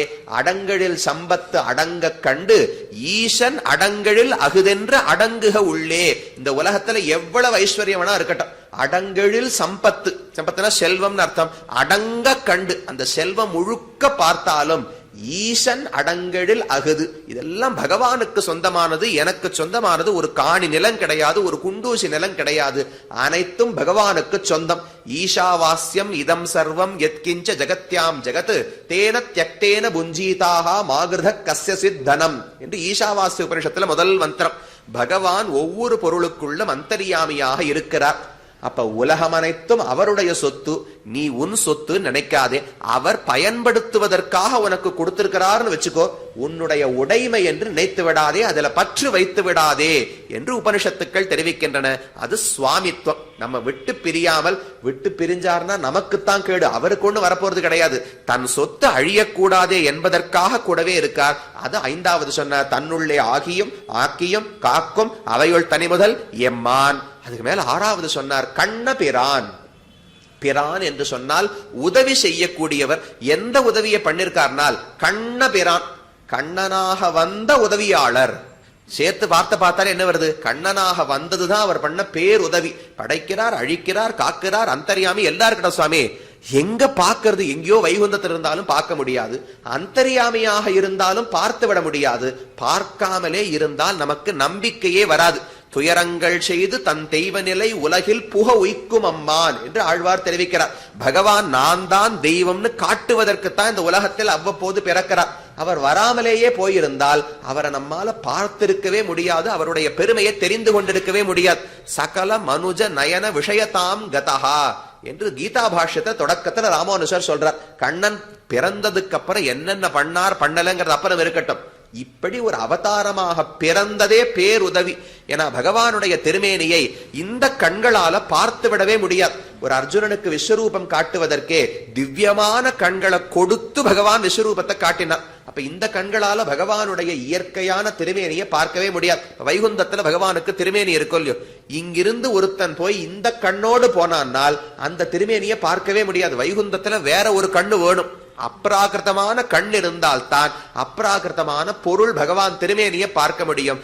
ஆனா பகவான் அதுல ஒரு மாற்றத்தை ஏற்படுத்துகிறாராம். தன்னுடைய திருமேனியை கட்கிலி உன்னை காணுமார் அருளாயின்னு ஆழ்வாருடைய பாசுரம். கட்கிலி, பகவானை இந்த கண்ணால பார்க்கவே முடியாது, ஆனா நான் பிரார்த்திப்பேன், உன்னை காணுமாறு அருளாய், நான் உன்னை காணும்படிக்கு வந்து நீ நிற்க வேண்டும்னு தெரிவித்தார். அது எப்படி? கண்ணுக்கு அப்பாற்பட்ட பொருளை எப்படி பார்க்க முடியும்னால் காகுத்தா கண்ணனே, ஏன் முன்னாடி 2 தடவை அவதாரம் பண்ணியே ராமனாக பிறந்தாய், கண்ணனாக பிறந்தாய், கண்ணுக்கு அப்பாற்பட்ட திருமேனியை கண்ணுக்கு இலக்காக்கி கொண்டுதானே பிறந்தார். இப்போதோ பெரிய மாற்றம் பண்ணுகிறார். என்னன்னு நம்மளால சொல்லவே முடியாது. கண்ணுக்கு தெரியாத திருமேனி பகவானுடைய திருமேனி. அது பஞ்சபூதங்களால் ஆக்கப்பட்டதல்ல. நிலம், நீர், தீ, காற்று, ஆகாயம் சேர்ந்தா நம்ம உடம்பு வரும். பகவானுடைய திருமேனி என்பது வேறு 5 பொருட்களாலே பரமேஷ்டி புமா நிவிருத்தகா விஸ்வஹா சர்வஹா என்று உபனிஷத்து தெரிவிக்கிறது. இந்த 5 பொருட்களால் சேர்த்த திருமேனி பகவானுடையது.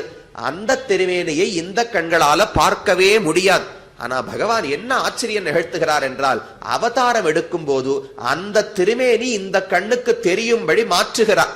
அதுதானே பெரிய உபகாரம். அதனால கண்ணபிரான், கண்ணனாக பிறந்து அந்த திருமேனியை காட்டி உதவினவர். அப்ப திருமேனி உண்டுன்னு தெரிஞ்சுக்கிறார். இது வரைக்கும் திருமேனியை பத்தி ஆழ்வார் பேசவே இல்லை. முதல்ல 3 குணங்களை சொன்னார், சிருஷ்டி, ஸ்திதி, சம்ஹாரம். அதுக்கப்புறம் ரக்ஷணம் சொன்னார், சுவாமித்துவம் சொன்னார். இப்பதான் உதவியில் செய்த பேருதவி என்னவென்றால் தனக்கு திருமேனி உண்டுன்னு காட்டி கொடுத்ததுதான் உதவி. நம்மாழ்வாருடைய முதல் பாசுரத்திலையும் பார்க்கலாம், துயரரு சுடரடி தொழுதழன் மனனே என்று தெரிவிக்கிறாரோ இல்லையோ. அப்ப திருவடி உண்டு, விக்கிரகம் உண்டுன்னு தெரிகிறது. அதுவும் அத்வைத்தத்தின்படி கிடையாது. பகவானுக்கு சொத்து கிடையாது, குணங்கள் கிடையாது, திருமேனி கிடையாது. 3மே தப்புன்னு முதல் பாசுரத்துல ஆழ்வார் சொல்றார். உயர்வர உயர் நலமுடையவன்னு சொன்னா அப்ப குணம் இருக்குன்னு ஆயிடுத்து. அயர்வரும் அமரர்கள் அதிபதினு சொன்னால் நித்திய சூரிகளுக்கு தலைவன், நித்திய விபூதியே அவர் சொத்து, விபூதி உண்டுன்னு ஆயிடுத்து. துயரரு சுடர் அடி, திருவடி இருக்குன்னு சொன்னா விக்கிரகமும் உண்டு என்று ஆகிவிட்டது. இது அனைத்தையும் முதல் பாசுரத்தை தெரிவிக்கிறார். அப்ப திருமேனியை காட்டி கொடுத்தது பெரிய உபகாரம், கண்ண பிரான் என்று தெரிவித்தார். அடுத்தது சரி திருமேனி காட்டட்டும், காட்டின திருமேனி நன்னா இருக்கா, பார்க்கும்படி இருக்கிறதானால் என் அமுதம், அதை பார்க்க பார்க்க போரும்னு எண்ணமே வரவில்லை. போக்கியமாக பகவான் இருக்கிறார். அப்பொழுதைக்கப்பொழுது என் ஆறாமுதமே, எத்தனை நாள் நினைத்தாலும் போரும்னு திவட்டாத அமுதமாக இருக்கிறார். அப்ப கண்ணபிரான் என் அமுதம் என்று அடுத்தது சொன்னார். அதற்கு மேலே அமுதம்னு சொன்னா நாம் அவரை அனுபவிக்கலாம். அவர் அமிர்தமா இருக்கார், அந்த அமிர்தத்தை பருகி நான் ஆனந்தப்படலாம்னு தோணும். அவ்வளவுதானா? அவர் அப்ப உலகத்து அமிர்தத்துக்கு அவருக்கு என்ன வேறுபாடு? பார்க்கடல் கடைந்த போது ஒரு அமிர்தம் வந்தது, அந்த அமுதத்தை தேவர்கள் எல்லாம் பருகினார்கள், அது ஒரு அமுதம். இப்ப பெருமானே ஒரு அமுதம் என்று ஆழ்வார் சொல்லுகிறார். என்ன வேறுபாடு என்றால், கடலிலிருந்து வந்த அமுதம் சாகாவரத்தை கொடுக்கும், மரணமே ஏற்படாது, எப்பவுமே மிருத்யு இல்லாத ஒரு நிலையை கொடுத்துரும் சாகாவரம். பகவான் என்ன கொடுக்கிறார்? அவரு சாகாவரம் தான் கொடுக்கிறார். திரும்ப உலகத்துல பிறக்கவும் வேண்டாம், மரணம் அடையவும் வேண்டாம். ஆனா ஒரு வேறுபாடு உண்டு. லௌகிகமான இந்த கடலிலிருந்து வந்த அமிர்தமானது இந்த சம்சாரத்துக்குள்ள சாகாவரத்தை கொடுக்கும். ஸ்வர்க்கத்திலேயே இருக்கலாம், அங்க சாவே வராது, ஆனா அதை விட்டு எங்கேயும் தாண்டி போக முடியாது. ஆனா இந்த அமிர்தம், பகவான் என்கிற அமிர்தம், இங்கிருந்து விடுபட்டு வைகுந்தத்துக்கு அழைச்சின்னு போயிடுவார். அங்க சாகாவரத்தை கொடுத்துடுறார். கஷ்டமான இடத்துல வச்சு இங்க எப்பவுமே இருக்கலாம்னு சொல்றது நல்லதா? வைகுந்தத்துக்கு அழைச்சுன்னு போய் எப்பவுமே சாஸ்வதமா இருக்குன்னு சொல்றது உயர்ந்ததா? அப்ப உலகத் அமுதத்தை விட பகவான் என்கிற அமிர்தம் உயர்ந்தவர். அது மட்டும் கிடையாது, உலகத் அமுதத்தை நான் சாப்பிட முடியும், என்னை அமிர்தமால சாப்பிட முடியாது. ஆனா பகவான் அதையும் பண்ணுவாராம். சுவையன், அடுத்தது என் அமுதம். சுவையன்னு சொன்னா நன்னா ரசிக்க தெரிஞ்சவர், நல்ல சாப்பாடு கொடுத்து ஆனந்தமா சாப்பிடுவாராம். அது முக்கியமோ இல்லையா? கட்டப்பட்டு மனைவி தளிகை எல்லாம் பண்ணி கொடுக்கறான்னு வச்சுக்கோங்களே, அது தயிர் சாதம் போட்டாலும் கணவன் அதே போலத்தான் சாப்பிடுவார். நன்னா பெரிய தத்தியோதனம் புளியோதனை பண்ணி கொடுத்தாலும் அதைத்தான் சாப்பிடுவார். நாள் அதுல ஒரு ஆசையே இருக்காது. அப்ப அமுதம்னு சொன்னால் நாம் அவரை ஆனந்தமா அனுபவிக்கலாம். சுவையன், பகவான் அப்படியே பிடிச்ச புளியாட்டம் இருக்க மாட்டார். இந்த ஜீவாத்மாவோடு சேரும் போது இவனை எப்படியெல்லாம் சேர்ந்து அனுபவிக்க வேண்டும் அவருக்கு நன்னா ரசிகத்துவம் உண்டு. அதைத்தான் சுவையன்னு தெரிவிக்கிறார். சீதையோடு பல இடங்கள்ல ராமன் அது வரைக்கும் வெறும படிப்பு படிப்பு படிப்பு. எப்பவுமே யானை ஏத்தம், குதிரை ஏத்தம், வில்வித்தை, வாழ்வித்தை, தனுர் யுத்தம், இவ்வளவுதான் ராமனுக்கு தெரியும்னு மக்கள் எல்லாம் நினைச்சின்றதாலாம். சீதையோடு திருமணமாகி அயோத்திக்கு வந்தாரோ இல்லையோ, அந்த 12 ஆண்டுகளில் இவர் மத்த சாஸ்திரத்தை எல்லாம் மறந்துட்டார் போல் இருக்கு, காமசாஸ்திரம் மட்டும்தான் ராமனுக்கு தெரியும்னு மக்கள் நினைத்தார்களாம். அந்த அளவுக்கு சீதையோடு ஆனந்தமா பகவான் 12 ஆண்டுகள் இருந்தார். ராமஸ்து சீதையா சார்த்தம் விஜஹார பகூன் ரித்தூன் என்று வால்மீகி தெரிவிக்கிறார். பல ரித்துக்கள், ரித்துனா 2 மாசம் சேர்ந்தா ஒரு ரித்துன்னு சொல்றோமோ இல்லையோ, அத போல பல ரித்துக்களுக்கு ராமனும் சீதையும் சேர்ந்திருந்தார்கள்னு தெரிவிக்கிறார். 12 ஆண்டுனா 12 ஆண்டுன்னு சொல்லிருக்கலாமே, 12 6 72 ரித்துக்கள்னு யாரானு சொல்லுவாளா? உமக்கு என்ன வயசாருதுன்னு கேட்டால் எத்தனை வருஷம்னு சொன்னா நியாயம். அதை 365 பெருக்கி இத்தனை நாட்கள்னு சொன்னா யாருக்கு நாங்க வகுத்து பார்த்துக்கணுமா? நீர் ஒரு தடவை பெருக்கி சொன்னீர்னா நாங்க வகுத்து பார்க்கணும். வால்மீகி ஏன் இப்படி பாடுறார்?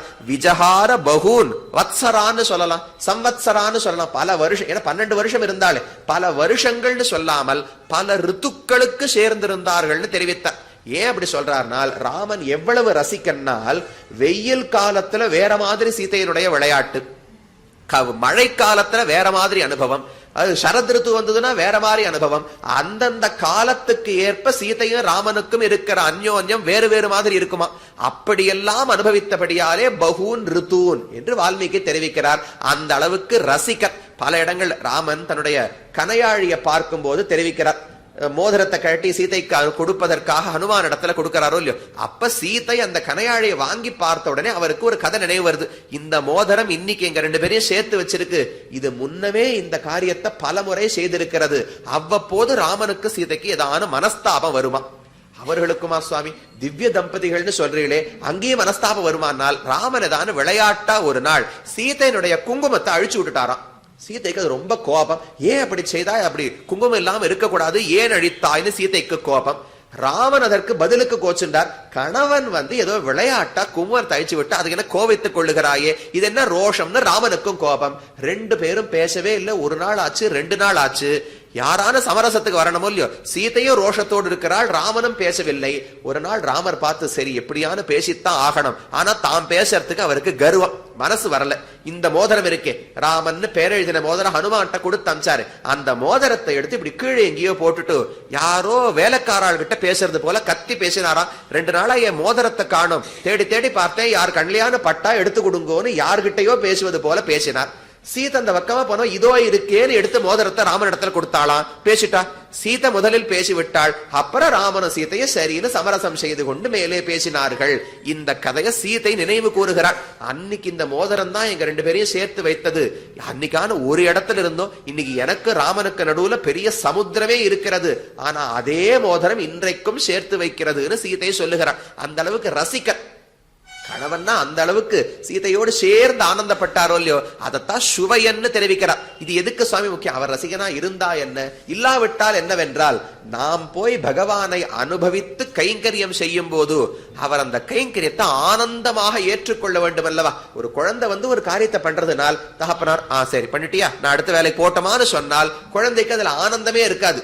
இவ்வளவு சின்ன காரியத்தை பண்ணாலும் ரொம்ப நன்னா பண்ணிருக்கியே, அடுத்து இதெல்லாம் கூட உன்னால பண்ண முடியுமா, இதை இன்னும் நன்னா முயற்சி பண்ணலாம்னு ஊக்குவிக்கணும் இல்லையோ. அப்ப பகவான் நம்ம இடத்துல கைங்கரியத்தை ஏற்றுக்கொள்ளும் போது சுவையனாக இருக்க வேண்டும். ரசிகனாக இருந்தால்தான் நமக்கு ஆர்வம் கூட போகிறது. அதனால சுவையன்னு தெரிவித்தார். இதெல்லாம் எங்க சுவாமி கத்துண்டார்? முதல்ல தன்னுள்ளே ஆகியும் ஆக்கியும் காக்கும் அவையுள் தனி முதல் எம்மான் கண்ணபிரான் என்னமுதம் சுவையன், இத்தனை குணங்கள் சொன்னீரே, இதெல்லாம் எப்படி கத்துண்டார்? ஒருத்தர் எப்படி இவ்வளவு குணங்களோடு இருக்க முடியும்னால் பெரிய ஆச்சரியம் கிடையாது. திருவின் மணாளன் ஸ்ரீயப்பதியாக திருமகள் கேழ்வனாக இருக்கிறபடியாலே ரசிகத்துவம் வந்தது, போக்கியத்துவம் வந்தது, சுவாமித்துவம் வந்தது, சேஷித்துவம் வந்தது, கர்த்திருவம் வந்தது. எல்லாமே பிராட்டி இருப்பதால் தான் சம்ஹாரம், பிராட்டி இருப்பதால் தான் சிருஷ்டி. பகவானை பத்தி பராசர பட்டர் தெரிவிக்கிறார், அனுசிகினி சிகீவ கிரீடசே ஸ்ரீ சமக்ஷம். ஒரு பெண் மயிலை கவர்வதற்காக ஆண் மயில் தோகையை விரித்து ஆடுமோல்லையோ, அத போல பிராட்டிக்கு ஆனந்தத்தை கொடுக்கறதுக்கு தான் இந்த உலகத்தையே படைச்சு பகவான் விளையாடுறாராம். மயில் தோகையை விரிப்பது போலத்தான் இந்த உலகத்தை பகவான் படைப்பது. தம் உடலில் இருந்து தானே படைக்கிறார். அப்ப ரெண்டு ஒரே எடுத்துக்காட்டு பொருத்தமா இருக்கு. அங்க மயில் ஆடுவது பெண் மயிலுக்காக, இங்கு பகவான் ஆடி காட்டுவது ஆண் பிராட்டிக்காக. அதனால இந்த எல்லா குணங்களுமே ஒவ்வொன்றுத்தையும் அது இன்னொரு நாளைக்கு நீங்க தனியா அனுபவிக்கணும். வீட்டுக்கு போய் வீட்டு பாடமா வச்சுக்கோங்க. தன்னுள்ளே ஆகியும் இவர் சம்ஹாரம் பண்றதுக்கு பிராட்டி எப்படி துணையா இருக்கா, இவர் சிருஷ்டி பண்றதுக்கு எப்படி துணையா இருக்கா, ரட்சணம் பண்றதுக்கு எப்படி துணையா இருக்கா, அந்தர்யாமியா இருக்கும் போது என்ன பண்றா, ஒவ்வொன்றிலும் பிராட்டியினுடைய பங்கு உண்டு.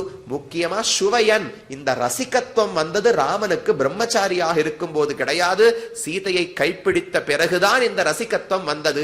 இப்படி ஒரு 9 குணங்கள் பகவானிடத்தில் இருக்கின்றன. இப்பேற்பட்டவன் என்னுடைய சூழலுளானே. இப்பேற்பட்டவரை பார்த்தா நாம தான் அவருடைய சூழல்ல போய் நிக்கணும். ரொம்ப பெரியவர் இருக்கார், அவரை பார்க்கணும்னா வீட்டு வாசல்ல பல நாட்கள் நின்னாத்தான் பார்க்க முடியும். அவருடைய என்ன அங்கணம் இருக்கோ, வீட்டுல ஏதாவது மைதானம் இருக்குன்னா வாசல்லையே படுகாடு கிறந்தா என்னைக்கோ ஒரு நாள் பார்க்கலாம். ஆழ்வாருக்கு ஆச்சரியம், இப்பேற்பட்ட பகவான் அவர் சூழல் உளான். என்னமோ நான் அவரை விட உயர்ந்தவரை போல என்னை அடைவது பகவானுக்கு பாக்கியம்னு அவர் நினைக்கிறார். அதனால மெதுவா பக்கத்துல நின்று என்னை விட்டு பிரியாமல் பார்த்து கொண்டிருக்கிறார் என்று ஆழ்வாருடைய பாசுரம். இந்த பாசுரத்துல நவரசங்கள் 9 ரசங்கள் உள்ளன என்று ஆழ்வார் காட்டுகிறார். அடுத்த பாசுரம் அதே முதல் 10 9ஆம் திருவாய்மொழி இவையும் அவையுமேல் 3வது பாசுரம், அருகலிலாய பெரும்சீர் அமரர்கள் ஆதி முதல்வன் கருகிய நீலனன் மேனிவண்ணன் செந்தாமரை கண்ணன் பொருசுரை புள்ளு வந்தேறும் பூமகளார் தனிக்கேழ்வன் ஒருகதியன் சுவை தந்திட்டு ஒழிவிலன் என்னோடுடனே என்று ஆழ்வார் பாடுகிறார். இதுல ஷட்ரசங்கள் 6 குணங்கள் ரசங்களை சொல்லுகிறார்னு பெரியோர்களுடைய வாக்கியம் 12,000 குறிப்பிடுகிறார். என்னென்ன எப்படி பிரிச்சுக்கலாம்? அருகலிலாய பெரும்சீர், அமரர்கள் ஆதி முதல்வன், கருகிய நீல நன்மேனி வண்ணன், செந்தாமரை கண்ணன், பொருசுரை புள் உவந்தேறும், பூமகளார் தனிக்கேழ்வன். இப்படி 6 குணங்கள் பகவானுக்கு இங்கு சொல்லப்படுகின்றன. இந்த குணங்கள் ஒவ்வொன்றுமே இவர்தான் பரம்பொருள் என்று காட்டக்கூடிய குணங்கள். பிரம்மம் புருஷோத்தமனுக்கு சில அடையாளங்கள் இருக்க வேண்டும் இல்லையோ, இது ஒவ்வொன்றுமே பரபிரம்மத்துக்கான அடையாளங்கள். சுருக்கமா பார்த்துடலாம். முதல்ல சொன்னார் அருகல் இலாய பெரும் சீர். சீர்னு சொன்னா குணங்கள். பெரும் சீர் அதிகமான குணங்களை உடையவர். அது உலகத்துல கூட பல பேருக்கு இருக்கேனால் அருகல் இலாய குறைவு இல்லாத குணங்கள் இருக்கணும். எத்தனையோ பேர்ட்ட உலகத்துல குணங்கள் உண்டு, ஆனா கூடயே ஏதோ சில குறைகள் இருக்குமோ இல்லையோ. யாரை பார்த்தாலும் சுவாமி கருப்பு வெள்ளைன்னு யாரையுமே பார்க்க முடியாது, எல்லாமே நடுவுதான். நல்ல 4 பண்புகள், நல்ல பண்புகள் 4 இருந்தா தீய பண்புகள் 1 2 இல்லாமல் போகாதோ இல்லையோ. அது நம்மிடத்தில். பகவானுக்கு அகிலஹேய பிரத்யநீக கல்யாணைக்க தானஹா என்று தெரிவிப்பார்கள். இதைத்தான் உபயலிங்கம் உபயலிங்கம்னு சொல்றதுண்டு. வெடிக்கா சொல்லுவா, பகவானுக்கும் லிங்கம் உண்டு, பகவானுக்கு விபூதி உண்டு. ஆனா சிவனுக்கு சொல்ற லிங்கமும் கிடையாது, விபூதியும் கிடையாது. லிங்கம்னு சொன்னா அடையாளம்னு அர்த்தம். உபயலிங்கம்னு சொன்னால் பரமாத்மாவுக்கான 2 முக்கியமான அடையாளங்கள். அவரிடத்தில் எந்த தீய பண்புகளும் கிடையாது, நல்ல பண்புகள் அனைத்தும் எல்லையில்லாமல் இருக்கின்றன. இதுவே பகவானுக்கு ஒரு அடையாளம். ஒரு அடையாளம்னு சொன்னால் அதை சொன்னோம்னா மத்த எல்லாரையும் விட்டுட்டு சரியா ஒருத்தரை மட்டும் அடையாளம் காண்பதற்கு பயன்பட வேண்டும். திருப்பதிக்கு போய் அடையாளம் சொல்லுங்க உங்க அப்பாவுக்குன்னா மொட்டை அடிச்சவர்னு சொன்னா அடையாளமா ஆகாது. அப்ப மத்த யாருக்கும் இல்லாத ஒரு பண்பு, ஒருத்தருக்கு மட்டும் இருக்கிற பண்பு தானே அடையாளம். லட்சணம்னு சம்ஸ்கிருதத்துல சொல்லுவார்கள், இலக்கணம்னு தமிழ்ல சொல்றோம், அடையாளம்னு சொல்றோம்.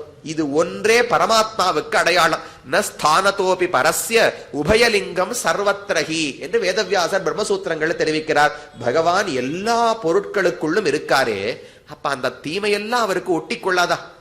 இந்த ஜீவாத்மா இந்த உடம்புக்குள்ள இருக்கா. உடம்புல இப்ப வெளியில ஏதோ சரியில்லையோ இல்லையோ, மழை அதிகமா இருக்க, வெயில் மாறுறதுனால் உடம்புல வாதம் பித்தம் கபம் இதெல்லாம் மாறும்.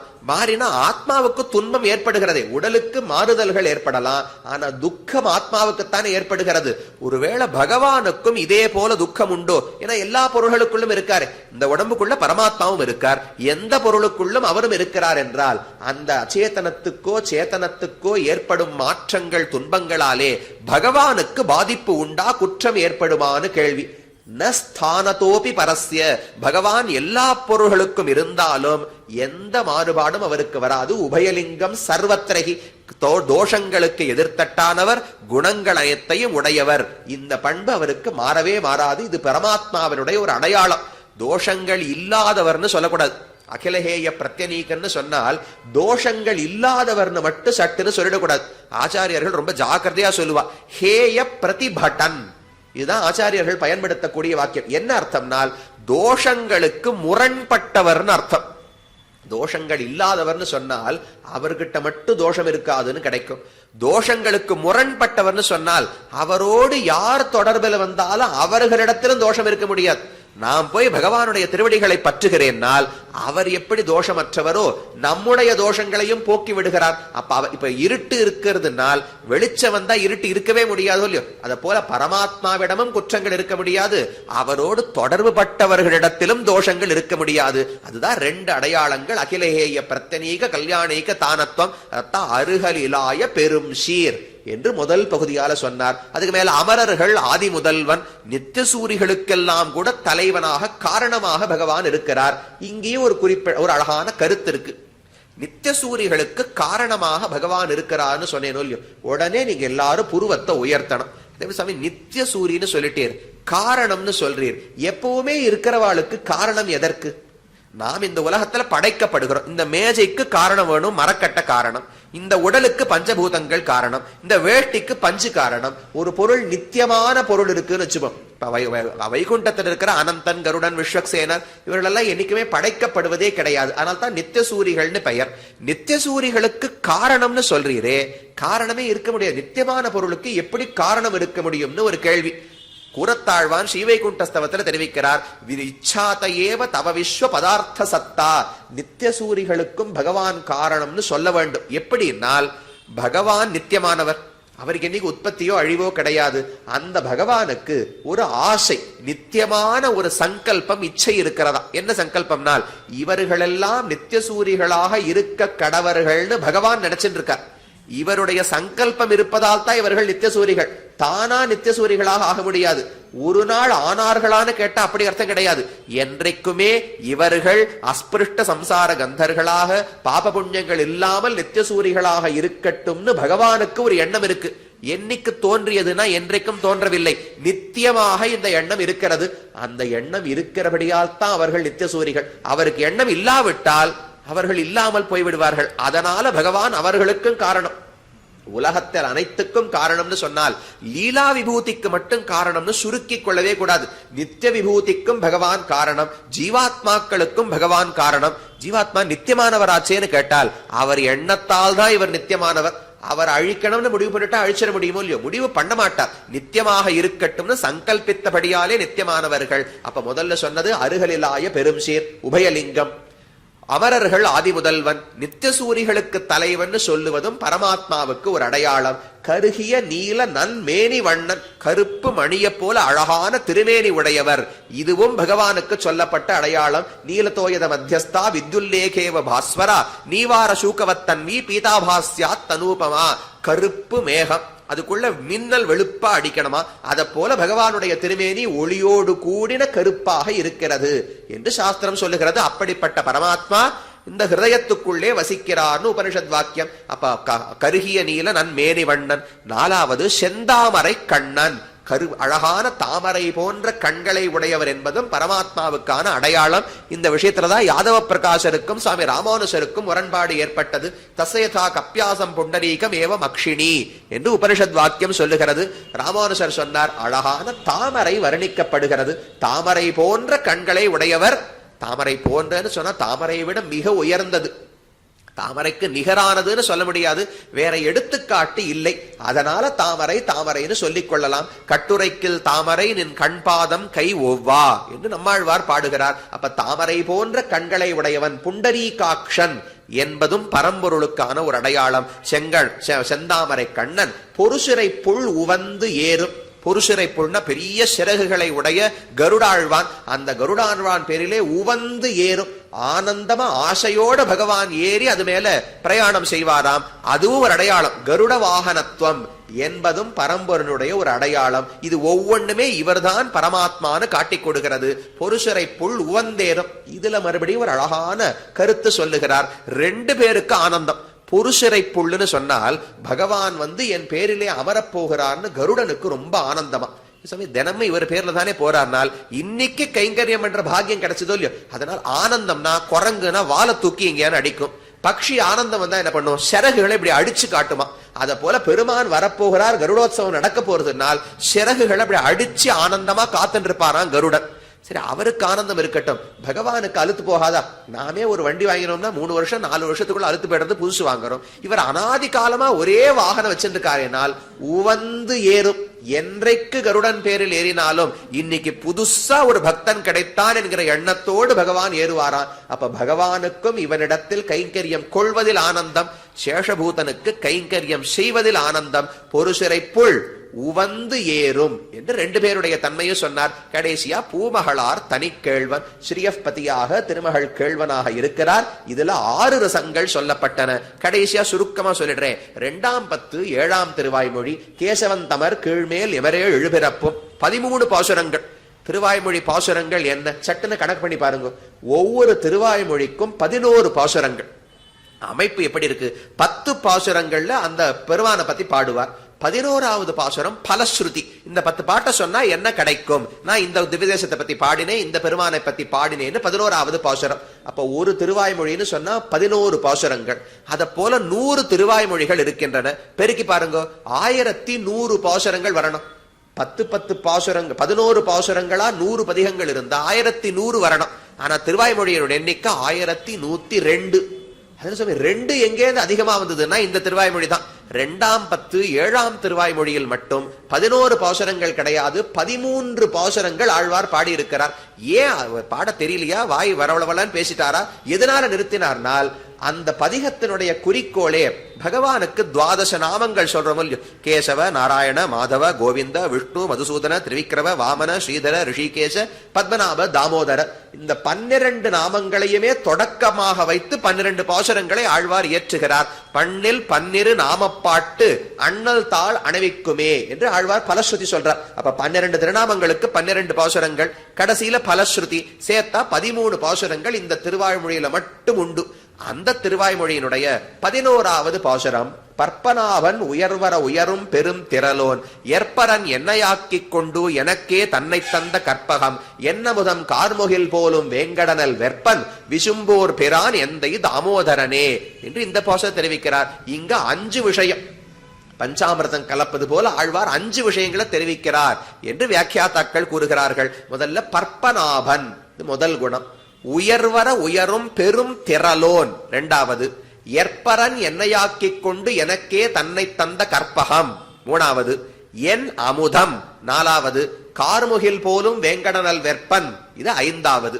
இப்படி 5 குணங்களை தெரிவிக்கிறார். பற்பனாபன் சொன்னால் இவர்தான் முழுமுதற் கடவுள். நாபி கமலத்துல தாமரையை உண்டாக்கி அதுல பிரம்மாவையே படைத்தபடியாலே இவர்தான் முழுமுதற் கடவுளாக இருக்க வேண்டும். இல்லையே உலகத்துல மும்மூர்த்திகள் சமம்னு சொல்றாள் என்னால் அதுக்கு ஆழ்வார் பதில் சொல்றார்.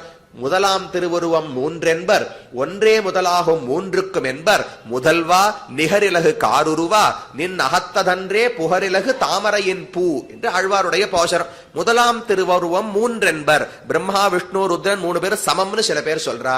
ஒன்றே முதலாகும் 3க்கும் என்பர். இவா 3 பேரும் கிடையாது, இந்த 3 பேரை விட இன்னொரு உயர்ந்த தத்துவம் இருக்கிறது, அவர்தான் முழுமுதற் கடவுள்னு சில பேர் சொல்லுகிறார்கள். இதெல்லாம் தப்பு. முதல்வா, நீதான் உலகத்துக்கு காரணம், ஆதி காரணம். எப்படி தெரிஞ்சுக்கலாம்னால் நின் அகத்ததன்றே புகரிலகு தாமரையின் பூ. வேற யார் நாபியிலையும் தாமரை இல்லையே, உன் நாபியில மட்டும்தான் தாமரை பிரம்மா படைக்கப்பட்டிருக்கிறார். அப்ப சிவனை படைத்தவர் பிரம்மா, பிரம்மாவை நாபியிலே படைத்தவன் நீ. அப்ப நீதானே முழுமுதற் காரணமாக இருக்க வேண்டும், இதுல சந்தேகத்துக்கே இடமில்லைன்னு தெரிவிக்கிறார். அப்ப பற்பனாபன் சொன்னால் மிகவும் உயர்ந்தவர், உலகத்திலேயே மிகச் சிறந்தவர் அர்த்தம். முதல் குணம் பரத்வம், பற்பனாபன் சொன்னார். உயர்வு அற உயரும் பெரும் திரளோன், திறன்னு சொன்னாலே சக்தின்னு தெரிகிறதோ இல்லையோ, உயர்வர உயரும். மற்றவர்களுடைய சக்தியோடு ஒப்பிட்டு பார்த்தால் அதெல்லாம் சக்தியே கிடையாது, பகவானுக்குத்தான் திறமை உண்டு, திரள் உண்டுன்னு சொல்லிவிட முடியும். அப்படிப்பட்ட திரள் பகவானுக்கு இருக்கிறது. அதாவது சௌரியம், வீரியம், பராக்கிரமம் முதலான குணங்கள் சொல்றோம் இல்லையோ. சௌரியம்னு சொன்னால் எப்பேற்பட்ட எதிரிப்படையா இருந்தாலும் தைரியமா அதற்குள்ள நுழையக்கூடிய சாமர்த்தியம் இருக்கணும், அதுக்குதான் சௌரியம்னு பெயர். வீரியம்னு சொன்னால் எத்தனை பேர் எதிர்த்து போரிட்டாலும் நாம அதுல இருந்து கலங்கி போகாமல் தைரியமா நிற்கணும், அதுக்கு வீரியம்னு பெயர். பராக்கிரமம்னு சொன்னா அவர்களை அழிக்கக்கூடிய சாமர்த்தியம் இருக்கணும். உள்ள போகும்போது தைரியமா போயிட்டு சண்டை போட முடியாம இருந்தா பிரயோஜனம் கிடையாது, உள்ள நுழைந்து விட்டு பயந்து போனாலும் பிரயோஜனம் கிடையாது. அப்ப சௌரியம், வீரியம், பராக்கிரமம்னு பல குணங்கள் பகவானுக்கு உண்டு. அதத்தான் உயர்வர உயரும் பெரும் திரளோன் என்று ஆழ்வார் தெரிவிக்கிறார். இது இரண்டாவது சௌரியாதி குணங்கள். மூணாவது தெரிவித்தார் ஏற்பரன். ஏற்பரன்னா இப்பேற்பட்டவரா இருந்தாலும் அவருக்கு யார் முக்கியம், உலகத்துல யாருக்காக பகவான் உழைக்கிறார்னால் எனக்காகத்தான். ஏற்பரன் அப்படின்னா என்னையே பரமாக கொண்டவன், ஆழ்வாருடைய ஆனந்தம் தான் எனக்கு முக்கியம், அதுக்காகத்தான் இந்த உலகத்தையே அமைத்து வைத்திருக்கிறேன்னு பகவானுக்கு எண்ணமா. ஏற்பரன் அப்ப என்னையே முக்கியமாக கொண்டவர், என்னை ஆக்கிக் கொண்டு, எப்படியோ இருந்த என்னை இன்னைக்கு பக்தனாக ஆக்கிவிட்டார். எனக்கே தன்னை தந்த கற்பகம், எனக்கே தன்னை கொடுத்துட்டார். கற்பக மரத்தை போல, கல்பகம்னு சொன்னாலே கற்பக விருட்சம் எதை கேட்டாலும் கொடுக்கும். பகவானும் ஒரு கல்பக விருட்சம். ஆனா கற்பகத்துக்கு இல்லாத சில பண்புகள் பகவானுக்கு உண்டு. என்னன்னால் கல்பக விருட்சம் நம்ம யாரையுமே கூட்டிண்டு போய் என்கிட்ட உனக்கு ஏதாவது வேணும்னா கேளுன்னு ஒரு நாளும் சொல்லாது. நாம கல்பகத்தை தேடி போய் முன்னாடி நின்று எனக்கு இதை கொடுன்னு கேட்டால் அதை மட்டும்தான் கொடுக்கும். ஆனா பகவான் என்னை ஆக்கி கொண்டு எப்படியோ திரிந்த ஜீவாத்மாவை பக்தனாக ஆக்கி மோட்சம் கொடுன்னு கேட்க வச்சாரோ இல்லையோ.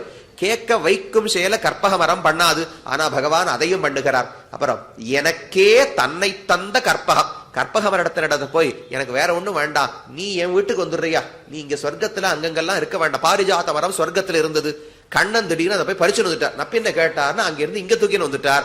அதை போல கற்பகமே என் வீட்டுக்கு வான்னு சொன்னா ஒரு நாளும் வராது. என்னை தவிர எதை வேண்டுமானாலும் கேள் கொடுக்கிறேன், என்னை கொடுக்க முடியாதுன்னு கற்பகம் சொல்லிடும். ஆனா பகவான் தன்னை தந்த கற்பகம், என் தன்னையே கேட்டாலும் கொடுக்கிறார், அதைத்தான் விரும்புகிறார். உலகத்துல மற்ற விஷயங்கள் அவரிடத்துல கேட்பதை விட அவரையே கேட்டால் பகவான் ஆனந்தப்பட போகிறார். தன்னை தந்த கற்பகம். சரி சுவாமி, ஒருத்தருக்கு பகவான் தன்னை கொடுத்துட்டார்னால் இப்ப மற்ற பக்தர்களுக்கெல்லாம் எதை கொடுப்பார்? கண்ணன் நம்மாழ்வாருடைய மனசுல வந்து உட்கார்ந்துட்டார், முழுக்க நம்மாழ்வார் மனசுலயே இருக்கார். மற்றவர்களுக்கெல்லாம் என்ன ஆகும்னால் அவருக்கு என்ன சாமர்த்தியம்னால் இத போல தன்னை ஒவ்வொருத்தருக்கும் தனித்தனியா முழுக்க கொடுப்பாராம். எனக்கே தன்னை தந்த கற்பகம்னு இருக்கா. என்ன, நான் குடும்பத்துக்காகத்தான் வாழறேன் அப்படின்னா மனைவிக்காக கொஞ்சம், தாயார் தகப்பனாருக்காக கொஞ்சம், குழந்தைகளுக்காக கொஞ்சம்னு தான் இருக்க முடியும். நான் எல்லாருக்காகவும் முழுக்க வாழ்கிறேன்னு ஒரு மனுஷன் சொல்லவே முடியாதோ இல்லையோ. ஆனா பகவான் சொல்லுவார் எனக்கே தன்னை தந்த கற்பகம்னால் ஆழ்வார் மனசுல வந்து அமர்ந்தால் வேற யாரையுமே அவர் பொருட்படுத்துவதே கிடையாது. ஆழ்வார் மட்டும்தான் உலகத்திலே இருக்கார்னு தோணுமா ஆழ்வாருக்கு. ஆனா அதே எண்ணம் பக்கத்துல குரு தோணும், அதே எண்ணம் இன்னொரு பிரகலாதனுக்கும் தோணும். எத்தனை பேருடைய உள்ளத்தில் இருந்தாலும் பகவான் என்னிடத்தில் மட்டும்தான் இருக்கிறார், எங்கும் பக்கம் நோக்கரியான் என் பைந்தாமரை கண்ணனேன்னு ஆழ்வார் பாசுரம். ஸ்ரீதேவி தாயாரே வந்து கூப்பிட்டா கூட திரும்பியே பார்க்க மாட்டாராம், ஆழ்வார் தான் முக்கியம் இருப்பார். அப்ப என்னை ஆக்கி கொண்டு என்ன பக்தனாக ஆக்கினது பரமான் பண்ண ஒரு காரியம். எனக்கே என் ஒருத்தனுக்கே கொடுத்து விட்டது, அத கற்பக மரம் பண்ணாது. தன்னை தந்த கற்பகம் தன்னை கொடுக்காது, மற்றதைத்தான் கொடுக்கும். கற்பகம் என் அமுதம் என்று அடுத்தது சொல்லுகிறார். கற்பக மரம் தானே ஒரு பெரிய அனுபவிப்பதாக இருக்காதோ இல்லையோ. அப்ப மூணாவது சொன்னது அவர்தான் உபாயம். ஏற்பரன் என்னை ஆக்கி கொண்டு எனக்கே தன்னை தந்த கற்பகம்னு சொன்னால் நான் வைகுந்தம் அடைவதற்கு உபாயமாக வழியாக அவரே இருக்கிறார். இது மூணாவது. என் அமுதம் என்று சொன்னால் அவர் தான் அடைந்த அனுபவிக்க வேண்டிய இலக்கு. அவர் மோட்சத்தை கொடுத்துருவார், மோட்சத்துக்கு போய் வேறு எதையோ அனுபவிக்க வேண்டும் நினைக்க வேண்டாம், அந்த கற்பக மரத்தையே தான் நாம் அனுபவிக்க போகிறோம். இது நாலாவது உபேயத்துவம், போக்கியத்துவம்னு சொன்னார். கடைசியில தெரிவித்தார் என் அமுதம் கார்முகில் போலும் வேங்கடனல் வெற்பன். கார்முகில்னு சொன்னா ஔதாரியம். யார் எதை கேட்டாலும் கொள்ள குறைவிலன் வேண்டிற்றெல்லாம் தரும் கோதில் வள்ளல் மணிவண்ணன் என்று ஆழ்வாருடைய பாசுரம். யார் எதை கேட்டாலும் வேறுபாட பார்க்கவே பார்க்காது. மழையானது மேடு பள்ளம் கூட பார்க்காது, சமுத்திரமா நிலமா பார்க்காது, இது நல்லவர்கள் வாழும் ஊரா தீயவர்கள் வாழும் ஊரா பார்க்காது, எல்லா இடத்திலையும் சமமா மழையை கொடுக்கிறது. அதே போல பகவான் உலகத்தில் அனைவருக்கும் பொழிகிறார் அனுகிரகத்தை. அப்ப கார் முகில் போலும். எப்படி சுவாமி தெரிஞ்சுட்டீர்? முகில் எங்க இருக்குன்னா வேங்கடனல் வெப்பன். ஒரு மலைக்கு மேல மழை மேகம் வந்து நின்னா தானே மழை கடகடன்னு பொழிய போறது. அப்ப பகவானுக்கு நிறைய கருணை இருக்கு. எங்க நிற்கிறார்? வேங்கடனல் வெப்பன். மலைக்கு மேல நின்று கொண்டு மழை மேகத்தை போல பொழிகிறார். விசும்போர் பிரான் எந்தை தாமோதரனே என்று தெரிவிக்கிறார். இது ஒண்ணு ஔதாரியம்னு வச்சுக்கலாம். கார்முகில் போலும் வேங்கடனல் வெற்பன் என்று சொன்னா ஔதாரியம் என்கிற குணம் சொல்லப்படுகிறது இல்லையா? வேங்கடனல் வெற்பன் தாமோதரன் இந்த ரெண்டையும் சேர்த்தா சௌலபியம். ரொம்ப எளிமையானவர். யசோத கையால கட்டுப்பட்டு நின்றார். நமக்காக இதோ திருவேங்கடமடையில வந்து இருக்கிறார்னால் சௌலபியம். எப்பேற்பட்ட பெருமை இருந்தாலும் எளிமையோடு இருக்கிறார் என்றும் பொருள் கொள்ளலாம். அப்ப இதுல 5 குணங்கள் இருக்கின்றன என்று தெரிவிக்கிறார்கள். நீங்க எந்த எண்ணிக்கையை சொன்னாலும் ஏதோ ஒரு பாசுரம் இருக்க போது. 10 வேணும்னா ஒரு பாசுரம், 11 வேணும்னா ஒரு பாசுரம், 30 வேணும்னா ஒரு பாசுரம். இப்படி ஆழ்வார்கள் சுத்தி சுத்தி புதுசா ஒண்ணு கருத்திலேயே சாமி இதெல்லாம் முன்னாடி பார்த்தது தானே என்னால் அதுக்காக ஒண்ணும் பண்ண முடியாது. பகவான் திரும்ப திரும்ப இத்தனை நாளா புதுசா ஒண்ணும் இல்லையே நம்ம இடத்துல அவர் எதிர்பார்த்தாரா? இதே ஜீவாத்மா இதே ஒரு துவேஷத்தோடு இருக்கும் போதும் பார்த்து கொண்டிருந்தார். அந்த பகவானுடைய குணங்களை திரும்ப திரும்ப நினைக்கணும். நாம எப்படி நேத்திக்கு நினைச்சது இன்னைக்கு ஞாபகம் இருக்க போறது இல்லை, இன்னைக்கு சொன்னது நாளைக்கு ஞாபகம் இருக்க போறது கிடையாது. அப்ப திரும்ப திரும்ப புதுசா கேட்கிறாப்புல இருக்கிறதுனாலே அது ஒரு வசதின்னு வச்சுங்க. திரும்ப திரும்ப பகவானுடைய குணங்களை எதுவுமே புதுசா இருந்தா தான் அதுல ஒரு ஆசை இருக்கும். முன்னமே கேட்டிருக்கோமேன்னு தோணிட்டா மறந்து போயிடு. அது ஒரு விருப்பமே இருக்காது. அதுக்கும் பகவான் மத்த ஸ்மிருதி ஞான உபோகனஞ்ச உங்களுக்கு வழி எல்லாருக்கும் வழி வச்சிருக்கா. மறந்து அடியேனுக்கு அடியன் யாருக்கும் சொல்லல. இன்னைக்கு சொன்னது அடியனுக்கு நாளைக்கு வர போறது, இன்னைக்கு கேட்டது உங்களுக்கு நாளைக்கு வர போறது. அதையும் பகவான் தான் பண்றேன்னு சொல்லிட்டார். உனக்கு ஞாபகம் வந்தாலும் என்னாலதான், மறந்து போனாலும் என்னாலே தான். அவர் வேற விஷயத்துக்கு சொன்னார், அவர் விஷயத்துல மறக்கணும்னு பகவான் சொல்லவில்லை. அப்ப குணங்கள் அதுதான் முக்கியம். பகவானுக்கு எண்ணிறந்த கல்யாண குணங்கள் இருக்கின்றன. ஒவ்வொரு குணத்தையும் அளவு காணவே முடியாது. எதற்காக இருக்கிறது என்றால் அது இருந்தால்தான் நமக்கும் அவருக்கும் தாஸ்யம் என்கிற உறவே மலர முடியும். இல்லாட்டா அவர் யாரோ நான் யாரோ, அவருக்கும் எனக்கும் எந்த தொடர்பும் இல்லை என்றால் அவருக்கு கைங்கரியம் பண்ணணும்னு எண்ணாது. இந்த உலகத்துல பொழுதுபோக்குவதற்கு வழி கிடையாது. அவருடைய பெருமைகளை தெரிந்து கொள்ளத்தான் என்னிடத்துல இருக்கிற அழுக்கு கண்ணுல படாம இருக்கும்.